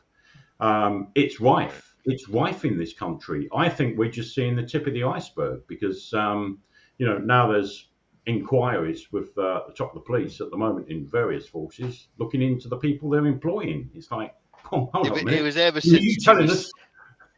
since Jimmy Savile kicked it off. That's when it all just escalated into different things. I mean, he was the extreme, but now it's they're going into every detail. Look at the BBC. BBC every week it seems to be one of their TV presenters or radio presenters is noncing children. And sorry if you don't know what noncing is, it's a slang word here we use for paedophiles.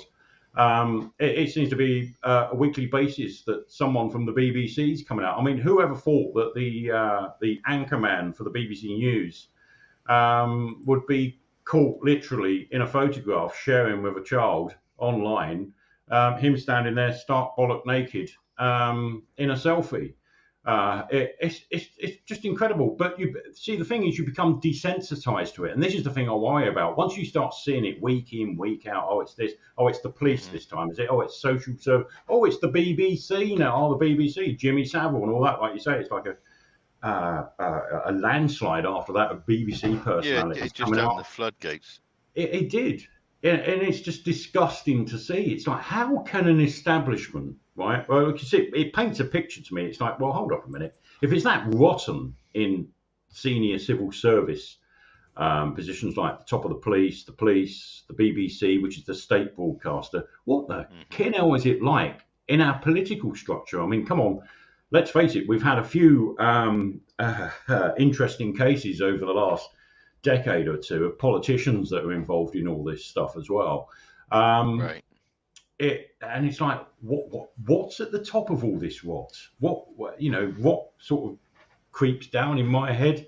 And it's like, well, if it's like that in the police and it's like that in the BBC, what the hell is it like above it?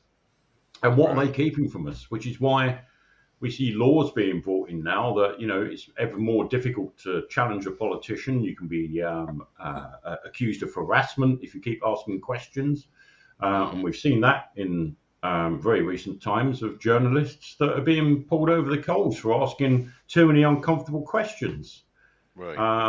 And it just thinks, you just got to think, what has this country become? And that's the point that I've been driven to at the moment. What is this? What does this country stand for? It goes on about values. Every time that word's used, it's like the word well-being. It's just a meaningless word salad. Values. It doesn't, align with our values. Well, what are you fucking values? They never tell you what the values are. Right. They never define what well-being is. If you go into the corporate world, it's the same thing. It's all word salad. It's just collective words that they use to make them sound that you're in their interest. And it's quite the opposite. Because you ask these people that have been trained in all this, it's like, well, can you define well-being? What is it? It's such a vast, open, catch-all word. It could mean anything, but they won't define it. So, and I think that's how they cover up all this. That's the point I was getting to. I know, sorry, I went around the houses on that, but that's what I'm saying. They use all this word salad just to cover it up. It sounds good in a vox pop on your news. Oh yes, it's like the police. When the police, it's another policeman that's been arrested and abused children or women, and you got the chief constable there standing in front of the TV cameras going, oh, well, yes, lessons learned, right? That's word salad one. Number two is we've got a robust and an effective plan to tackle this, robust being another one. It's the same terminology all the time. And, you start to see through it after a few years, don't you? You're just like, oh, here we go. It's the same old word, same old terminology. And the same word salad that they keep coming out with, which just tells me that they're going to do nothing about it. And, well, the proof's in the pudding, isn't it? Because they're doing nothing about it. We've seen this for at least 10, 15 years of all these scandals within the police going on. And, well, what's ever been done? Nothing. I know, but I feel guilty now as well because we're talking about this stuff on this gentleman's channel. Oh, hey, man. Hey, you guys have been a pleasure. Some people don't want to talk about it. We're glad to listen. I mean, you've brought a civility and a level of etiquette we're not used to. Right, I'm sorry to blast on about here. I suppose I'm now just spitting out because we don't really do it here. We don't really moan to each other, and if you do, it's listen to that miserable old git. You don't get to say what you really feel about things. So it's refreshing in a way to talk to people that's a bit detached from it, and it'd be interesting to see what parallels from what we're discussing is to what you see in the United States. Are there any parallels there? Are there sort of anything that's happening here is the same that's happening there and vice versa? It's, because sometimes you do feel isolated in the fact that surely it ain't just this country that this is happening in. And it turns out when you speak to people from like Germany, France and Spain, and it isn't, it's going on everywhere. And I assume it's the same in the States. Yeah. And I think with the States, it's easier to hide in a way because it's such a vast continent, as it were. You 52, 53 states, whatever it is. And I suppose one state can sort of bury that news. Probably as you get Mike, when you were growing up, like as a child or maybe in your early teens, what was your take on the United States as a young person? Oh, good. No, I had good impression. I mean, look, and don't get me wrong here. This is purely judged on what we see on TV. Normally, sitcoms, films, and stuff like that, and series. You'd always be, oh bloody, I'd love that. We'd see Smokey and the Bandit and stuff like that, and it'd be, it'd be great, wouldn't it?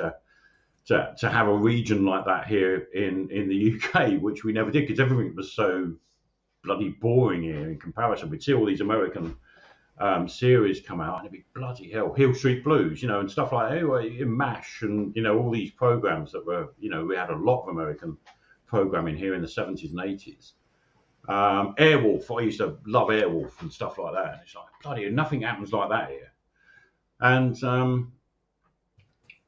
so yeah, we had I'd say it was a media-driven version of the States. My time, it was Reagan, like Mark said there, it was Reagan, and he had a good relationship politically with Margaret Thatcher.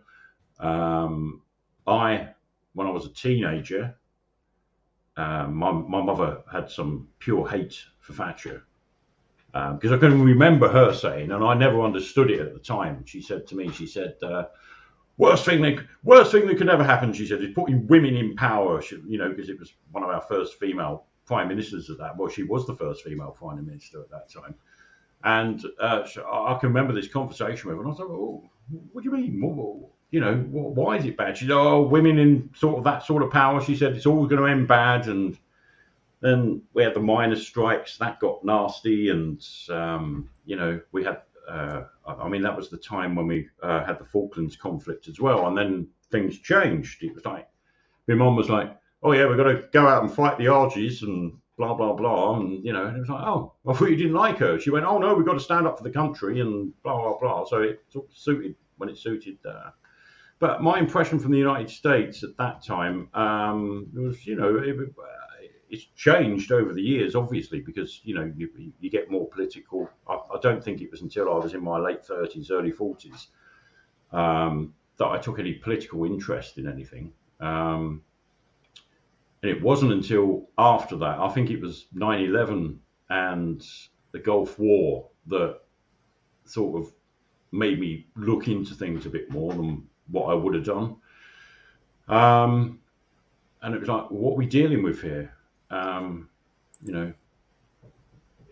You draw your own comparisons and conclusions in a way that you like, hold up, this is serious. I mean, they always say, you remember where you were when 9/11 hit. And I remember where I was on a Cisco course in Birmingham, and we was having the course in a hotel, and we just had a coffee break, and our instructor guy lecturer came in, and he said, I think you want to go down to the bar. He said, and look what's on the telly. He said, it looks like a Hollywood film. And I think, from that time, I was shocked. I was looking, I was like, what? Is this real? Bloody hell. And, it's coming on our BBC News. And it was just unbelievable. I was dumbstruck. And they cancelled the course. We had to go back months afterwards, because what it was, they cancelled the course. They went, we can't carry on whilst this is going on. And for whatever reasons, Cisco is an American company, as it were, and I suppose there was reasons why, the guys wanted to contact family or see what was going on, because it was pandemonium by the looks of it. They'd hit the towers, but there was there's other planes being hijacked as well, so everyone was unsure. But I think that was the pivotal moment for me. It's just like, what the hell is going on here? Why would someone coordinate this? Who would coordinate this? But with Bush, I suppose I've got to be careful even what I say. Let's have it. I'll say what I mean, and I do apologise if I upset anyone on this, but I just smelt a rat when I saw his reaction. I just thought that he fucking knew what was going on. He knew what was going on. It looked like he didn't look shocked. I remember seeing that news clip. He was in a school. I think it was a school. There was children there. He was sitting down, and one of his Secret Service guys come up, and it was just like it was planned to me. But there's one thing that I find hard to believe, is that some guy in a cave in Afghanistan, and a load of guys that trained on Piper 15, sorry, not Pipers, oh God, what are they? 152s or 157 single propeller aircraft flew jetliners precisionally into those towers. That was just very hard for me. I mean, I've always been into flight. I'm ex-Royal Air Force for a start. I was not a pilot, but even I questioned, how the hell did they do that low, getting to that speed and with that accuracy, with the training on a Cessna 152, 157, whatever it was they were trained on, flying 757s into buildings. I thought, no, this just doesn't, something doesn't sit right. Something doesn't sit right. But when you sort of question things and you look what's happened since then with Libya, Syria, all these countries that want to come away from the petrodollar, pretty much the same with what's happening with Russia, with this BRICS conglomerate that they're coming together. And it always follows the same pattern. A country announces it wants to ditch the petrodollar, and then they are obliterated. And that's when I started to really question things. And that was over a period of years. I mean, all right, 9/11 was a bit of a shock, and it was a shock to everyone what happened. but I think there's more to it because we're seeing odd things happening now. You know, they're going about global boiling or global warming, and we've got all these fires in the Mediterranean. I mean, this happens every year, like I say, in Cyprus they had fires, but now it seems to be more emphasised in Italy and in France. And on the Greek island of Rhodes, there was people caught by the police setting these fires. And then you've got this, what's happened, is it Hawaii? Maui is the island called? Is it Maui? Yeah. Yep. Yeah. Very odd. And it seems to me that everything these disasters follow have a pattern. Now, this all sounds like a conspiracy theory. And I used to think the same because I heard all different versions of stories of what happened with 9/11. It was an inside job. It was the Israelis. It was this. It was that. And I just thought, no, there's something more to this. I think you've got to look a bit higher. And who are the people with the power at the moment? You should, like you say, you follow where the money's going. Well, who the hell are the WEF? The World Economic Forum, an unelected body of people led by another Austrian nutcase. We had one in Second World War. We've got another one now. Apparently, oh God, what's his name? Klaus Schwab. Yes, you will own nothing and be happy on our fourth industrial revolutions. Where have we heard all this language before? You do not need elections. We're not looking for elections now. This new fourth industrial revolutions will control everything. And it's just like, well, because they're massive on the climate change thing. That's just, we've got these 15-minute cities here in the UK that they're bringing in. We got the ULEZ, where that you pay every day to drive into London. I think it's £12 a day. And well, if you're working in London and you have to drive in, that's a lot of money. That's a lot of money a week. And it all seems to be around narrative. It's a control thing that we seem to be going through at the moment, whether that's in the United States, United Kingdom, Europe, whatever, we're all going through it. And it's all heading back to one place at the moment. And the only place where I see, if you go to the WEF website, which it's a minefield. It's just, you pick any subject and you put it into their search on their website, and then you come up with this, they call it, I've got a wheel of knowledge, I think they call it.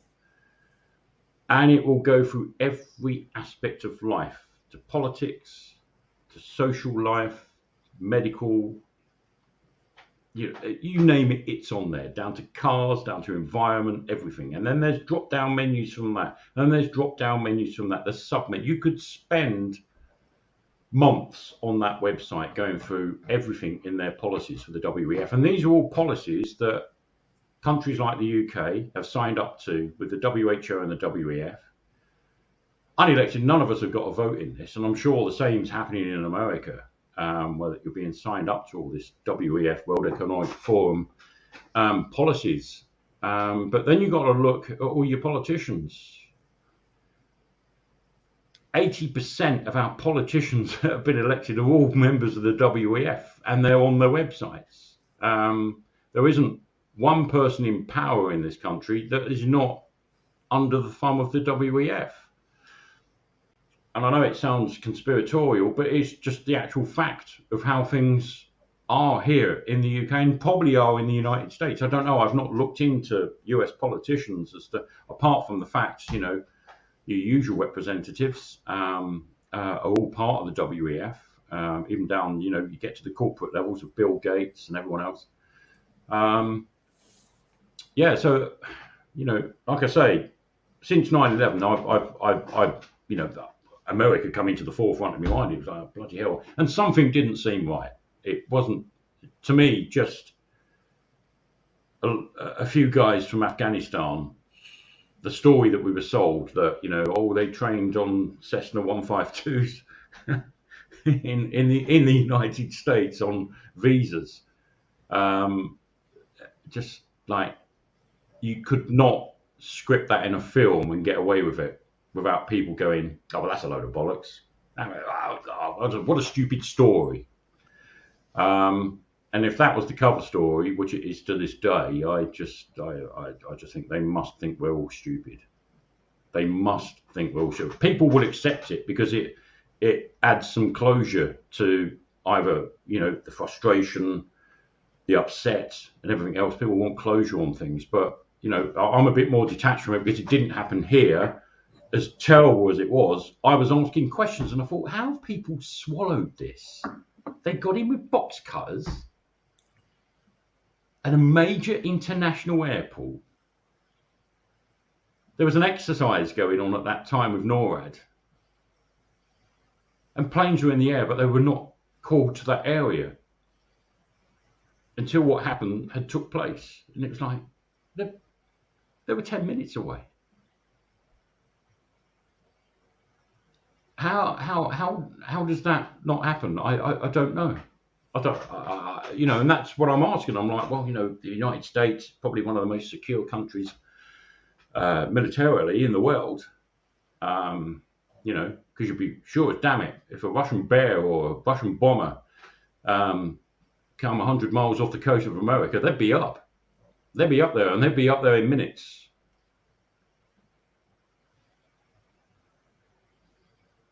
But yeah, lots of questions. And I've got similar questions to what's happening here in the UK about we have bombings here. We had the July 7/7 bombings and stuff like that.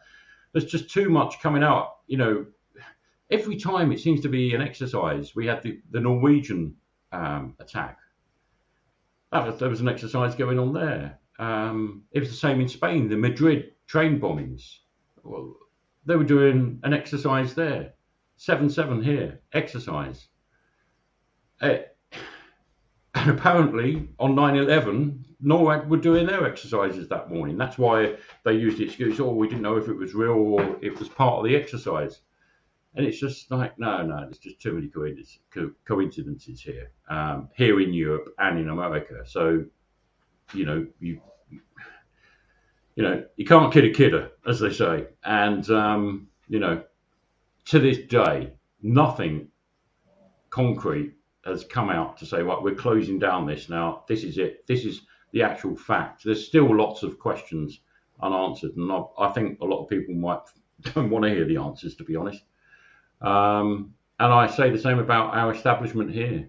It's a horrible thing to think that your own government could be part of or, know about certain events that have happened in your country and in my country that could have been prevented.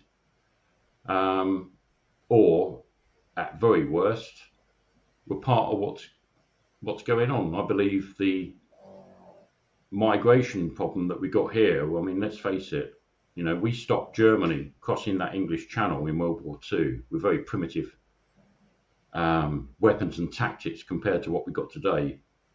But we can't stop hundreds of rubber dinghies coming over the channel. Our Royal Navy last year was tasked with stopping the rubber dinghies coming over, but it was fouled. It was how do you foul stopping rubber dinghies coming across a 6-mile stretch of water? But we stopped the Nazis in the Second World War. I'm surprised you're not dead yet. Me? I'm probably way down on the pile somewhere. But they'll probably get me one way or another. Yeah. Which is why I think it's safer to me to move back out of this country. I have got some serious questions to ask. Even not just what happened with 9/11. That's just me from an outsider looking in. I just question the sanity of the people that are actually trying to explain to us how these things happen, and how they're, it's a tragedy, it's a mistake, it's this, it's that. No, nothing happens by not on that scale. Nothing happens by mistake. We can spot a fucking number plate from a satellite, hundreds of miles up in space, but we can't detect men from a cave, reportedly from a cave in Afghanistan or in the villages around those caves, getting together, conspiring to take flying lessons in America on visas, sign up with local flying schools in Cessnas, single engine aircraft, and then after 6 weeks, flying Boeing 757s into fucking towers. Sorry, that doesn't make sense. I'm not a pilot. I'm not a pilot. You're right. I know a little bit about aircraft work. I've flown Microsoft Flight Simulator 2020, and I know that you cannot go from a Cessna 152 after 6 weeks into a Boeing 757 and know how to fly it. And well, okay, these aircraft, you could argue, oh yeah, but the aircraft were in the air, the pilots already got them up. Well, no, the fact is, even pilots have turned around to say, at that speed, at that low terrain, they would struggle flying them aircraft into them buildings. The aircraft becomes unstable for a start when it gets too low at that speed. No, there's no way guys that's got behind a single engine aircraft, taking a multi-jet aircraft, 757, 767, they're pretty big aircraft compared to a Cessna. No, sorry, I don't get it. They got through the airport armed with box cutters. No, don't believe it. Just as I don't believe the guys from Luton in this country, again, Islamists, got a train down to London during an exercise where London was on a terrorism exercise the same day. You look at the BBC report, it was in there. And you got a representative from this exercise from the police going, oh, yes, we didn't know what to do because we had the exercise going on the London Underground. And then we hear that there is an explosion. And we all thought it was part of the exercise. And meanwhile, you got 2 buses being blown up above ground. And it's like, oh, what? So it's another exercise you were holding. And just coincidentally, again, the terrorists decided, oh, Mohammed, I know what we'll do.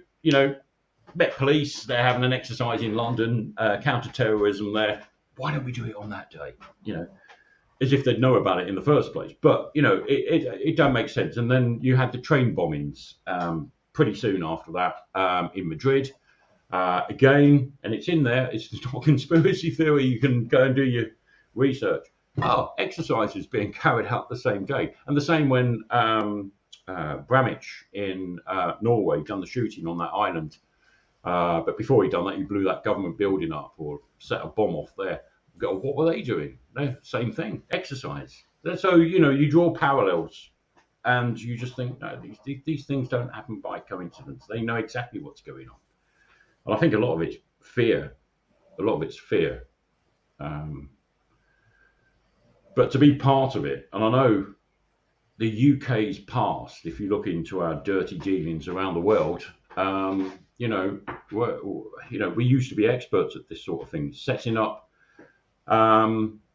false flags in other countries to create a situation. The US had it. I mean, there's that book, The Confessions of an Economic Hitman, which goes into great detail about operations that were carried around the world. So yeah, like I say, but that didn't happen with me until after, and it was a while after 9/11. I took it seriously and thought, oh no, because things started happening here with terrorist attacks as well. It's just funny, after 9/11, all of a sudden we started getting them. But these were local jihadists in a town called Luton that coordinated these train and bus bombings. Which was pretty hard to believe the way it was carried out as well. But yeah, that's my take on it. And you asked me, the question you asked me was sort of what impression did it give me on America on growing up in my teens. To be honest, it didn't taint my view on Americans per se. It tainted my view on humanity, whether you're English, French, American, Saudi Arabia, wherever you're from, Afghanistan. It just made me a bit more cynical about the human race as a collective, to be honest. I don't think we can put this down to one nation, or we can say, oh, that nation's worse than that nation. I think, to be honest, when it comes to our establishments around the world, they're all as bad as one another. Yeah. Which is sad to say, but you've just got to, I don't know. Trouble is, when you start looking at these things, it's hard to bloody, they say you open Pandora's box a little bit, and it's like, oh, shut the door on it again. And it's something else happens, and it's like, oh, it's just the same as that. It's just the same as what happened there. And you start looking into that. Who's involved in the investigation afterwards, and what was going on at the time. And it's just like, these all have the same modus operandi. They're all exactly the same. They're in different places. They're done in a different way, but the storyline's always the same. And I think that's how intelligence services work. They try and use a tried and used method in the past, maybe back in, the 50s, 60s, and 70s. It was a bit more espionage and a bit more cloak and dagger that was going on. Now everything is on social media. There's reporting straight away. They can't get away with the lies that they used to tell now, because what you'd get years ago would be the BBC, or it'd be CNN in America. It'd be they're on the scene, they're reporting it to you. But now you've got people with cameras reporting live what's going on these, and that's what they don't like. And you look at all this social media footage, people live streaming. That I remember seeing photographs on the 7/7 bombings. It's just like, it's not quite what they're telling us on the news at the moment. But yeah, it makes you question things. Do you read The Economist? No. Is there a reason for that? I tend to see, the trouble is, when you've had a state broadcaster like we've got here, and licensed press associations in this country all coming out from our establishment, you see, one thing I did notice, where any disaster that happens or anything in the news that makes the headlines, you can go from 12 different newspapers, and word for word you can see what's printed, and they're all the same. You can put Sky News on, you can put Channel 4 News on, you can put Channel 5 News on, you can put BBC News on. The stories follow the same order. So it'd be the headline, it'd be the next serious story, then the next one, and the next, and they're all the same. And the headline, which you can flick through the channels, and they will be saying exactly the same thing, even though that most of them are called independent news. So I've become very skeptical. And it's only recently we've got one news channel in this country, GB News, which sort of stood out a little bit because they were trying to do things a little bit different. But after a year, they toe the line. Ofcom, which is the regulator for news channels and radio and TV in this country, have started investigating them. And that's only happened this year, because they're not towing the line. They're not getting with the British establishment narrative, unfortunately. So they must be made to stand on the line and have their arses whooped. And that's what happens. So it becomes obvious, it just like, Jesus Christ, even if they step out of line, it's a public shaming that goes on. But as for The Economist, it's like, what's the point? Because everything that we're seeing going on now with this, we call it a cost of living crisis going on in this country at the moment. They're trying to say, because of the Russians, our gas prices have gone up 300% and blah, blah, blah, this, blah. And it's like, well, hold up a minute. You only ever got 3% of our gas supplies from Russia. How the fuck's that work out? Because at first they were trying to make it sound like we get most of our gas from Russia. No, we don't. We don't. It's Europe, it's Germany, it's France that get most of their gas from Russia. Most of ours is from Norway. We've got gas fields in the North Sea. Why the fuck would we take most of our, it turns out 3%, and that's only when the winter, when, the reserves run low, that we might take 3% of what we use in Russia. But they're using that to inflate everything here. Oh, the gas has gone up, fuel price gone up, oil price has gone up, this. And it's just like, well, hold up a minute.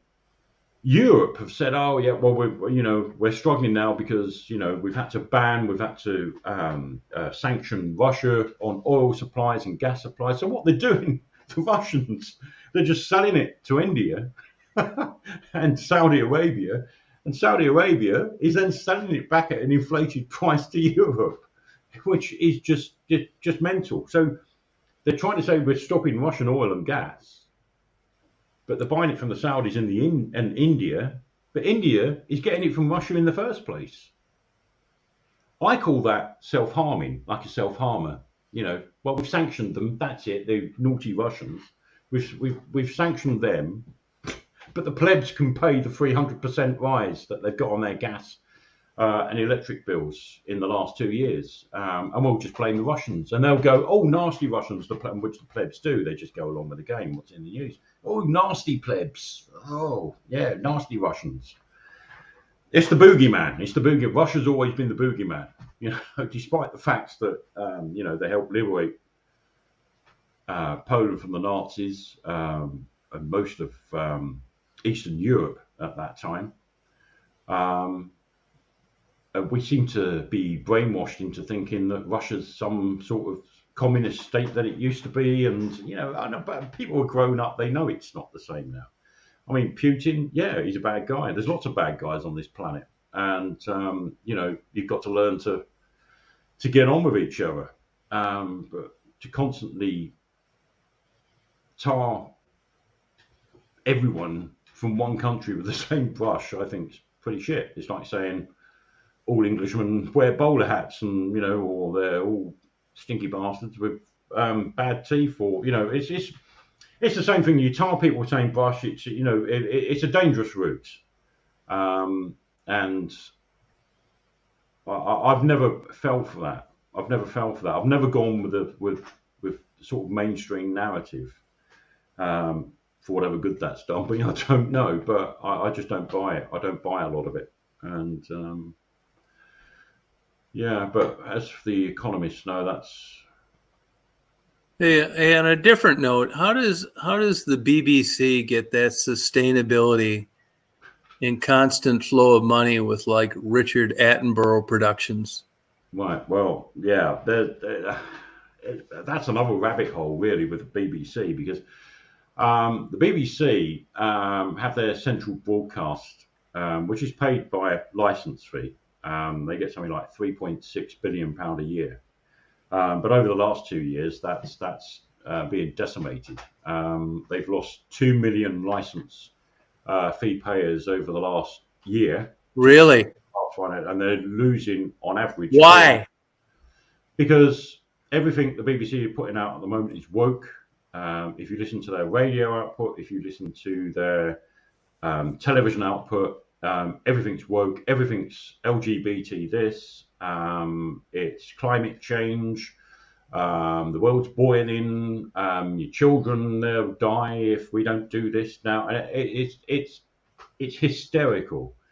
Radio 4, they had to put a questionnaire out last week. You can Google this, Daily Mail, Radio 4 put a survey out as to why the BBC asked, why are people turning off from Radio 4? Well, Radio 4 is their political radio channel, which does it's like talk, not like talk radio in America where it's a lot more conservative. This is stiff upper lip middle class people that sit there all day in front of a microphone talking about should Jemima, do you think Jemima, if Jemima at 6 years old, this is the type of output that Radio 4 puts out today. Jemima, she by birth she's a girl, she's female, and what we're asking is should Jemima wants to be a boy because she's a bit of a tomboy, and we want to put her on puberty blockers, and is it ethical that at 6 years old we can stop her boobs growing and put her on puberty blockers before she starts developing?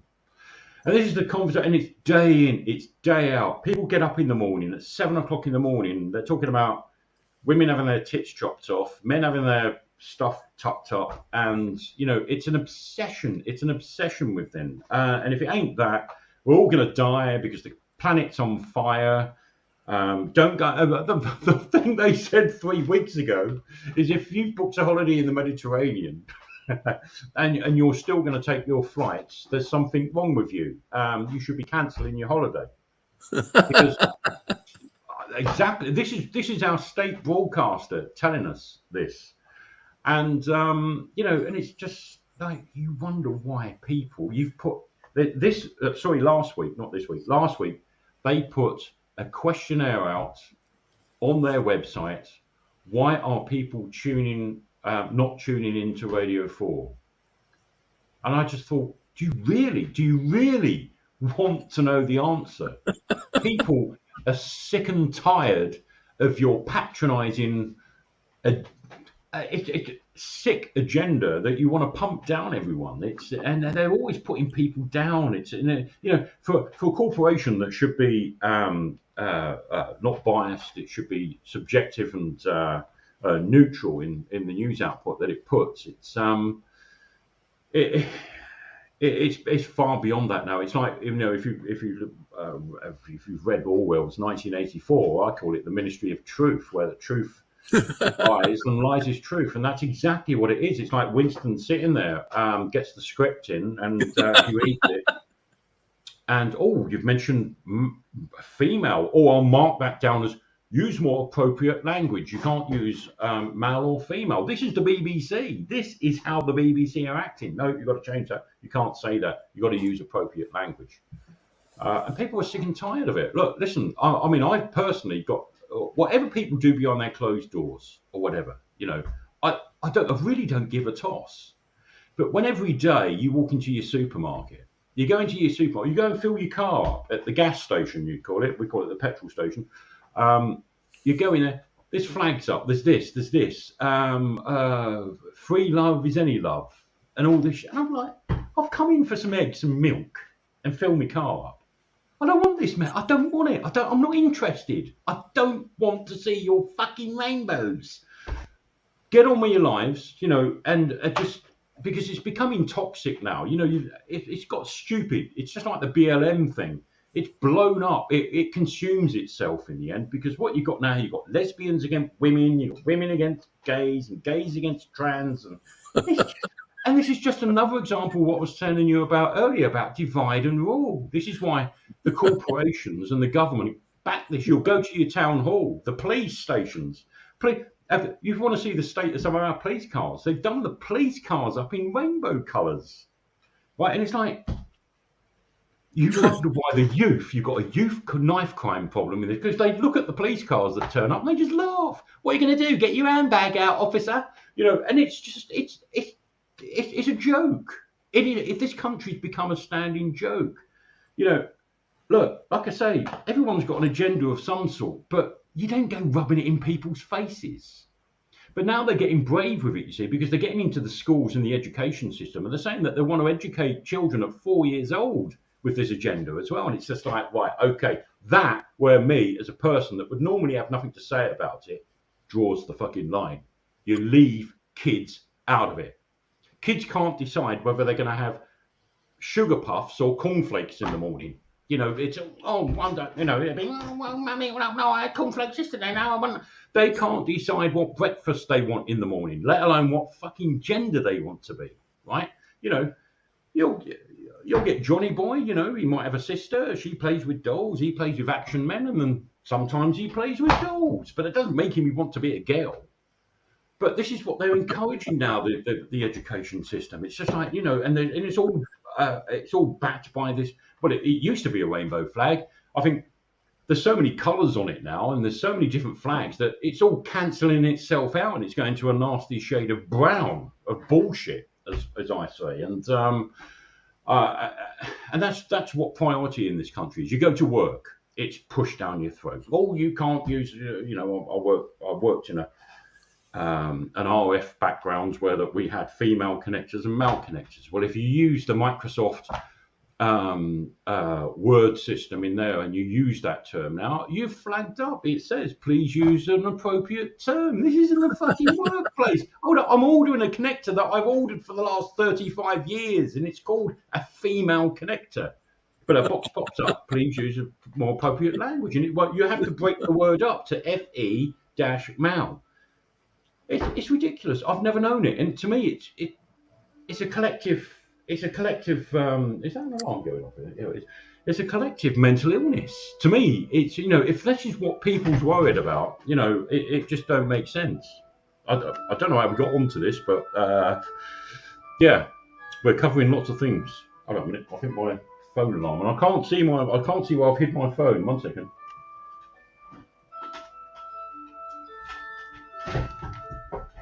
Well, this has been great. There.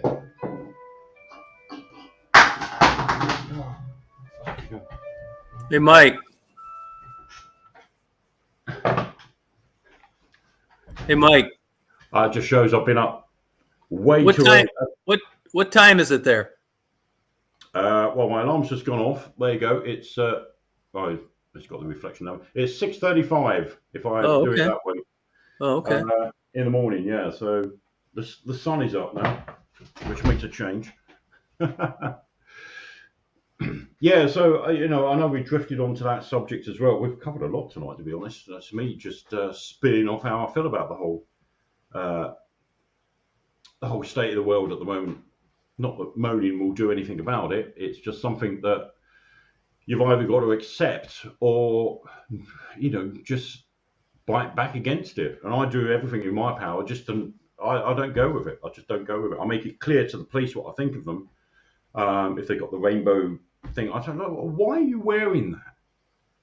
Why are you wearing that? You should not be wearing. They should, but it's in their policies that they should have no sway with any organisation, agenda, or political movement. And some agree. Some agree. You can. Some are. They're woke and they want to use it as an excuse to arrest you if you say anything. Now you can't even mention it. You can't even say that you oppose it and they shouldn't be wearing it. They'll arrest you. Oh, it's a hate crime. That's what they call it here, is hate crime. Hate crime. Where have we heard that language before? Oh, George Orwell, 1984, hate crimes. Thought crimes, hate crimes. It's not as if we've been warned, isn't it, in the past? And when was that wrote? 1984, George Orwell. Was it 1939? Something like that? 1938, 1939, I think he wrote that. Yeah. Whoever thought it would be a guidebook on how to run a country for your establishment, because that's what everyone's saying it is. It's like, well, this is like a script for the government to follow, with surveillance and watching what you say and the language that you use and everything else. It's just God knows what it's going to be like in a few years' time, because it just gets worse every year. And I think you've had the COVID thing. That was their way of inserting a bit of power and control, and it's just like, well, they went with that, they'll go with that again if we have another pandemic. The plebs are open for it, as they say. Right. Yeah. Right. Well, I hope I haven't bored you too much. No, it's been a pleasure having you. Been a pleasure having you tonight, Mike. Thank you for coming on. Yeah, cheers. Yeah, I've subscribed anyway, so I'll leave it a while. I don't want to bore you guys to death, but hopefully, I'll catch you again. Yeah. One. Welcome anytime. Thank you, and thanks to those in the chat as well who's had to put up with me offloading my qualms with the world at the moment. But I do apologise. And no, you don't have to apologise. It's great to have you. Thank you very much, and all the best to everyone in the chat, and hope to see you again. All right, thank you, Mike. Have a good day. Right. And you. Cheers. Good night. Take care. Okay, you guys, this was definitely a different chat than we're normally used to. Yeah, it was a really good one, wasn't it, Drifter? Yeah. Both guys, I mean, you don't have to agree with them, but they spoke their mind, and that's exactly what we're looking for here. Yeah, it was a good night. Thank you guys for coming on. Appreciate it. Yeah. Well, you guys have a good rest of your night, depending on how late you're going to stay up, and hope you have a good day tomorrow. I'm going to be lucky enough to sleep with the windows open tonight. It's only 72 here, which is quite rare. So, Jabo, good having you. Rita, Drifter, Rita, Frederick, he signed off. JMO, you take care. And anybody else that's out there that listened that was around, the people that were here earlier that had to go to bed and couldn't take it anymore. Yeah, it was a great one. Thank you, love. Yeah, thanks a lot. It's a really good one, you guys. Thank you for coming on. You think, after being on all these years that you would have more random people show up, but to have two guys like this show up on one night, it was different, It's a lot of fun. Cool. Yeah, it sure was. Yeah, I agree. Good night, Rita. You guys have a good day tomorrow. You party on.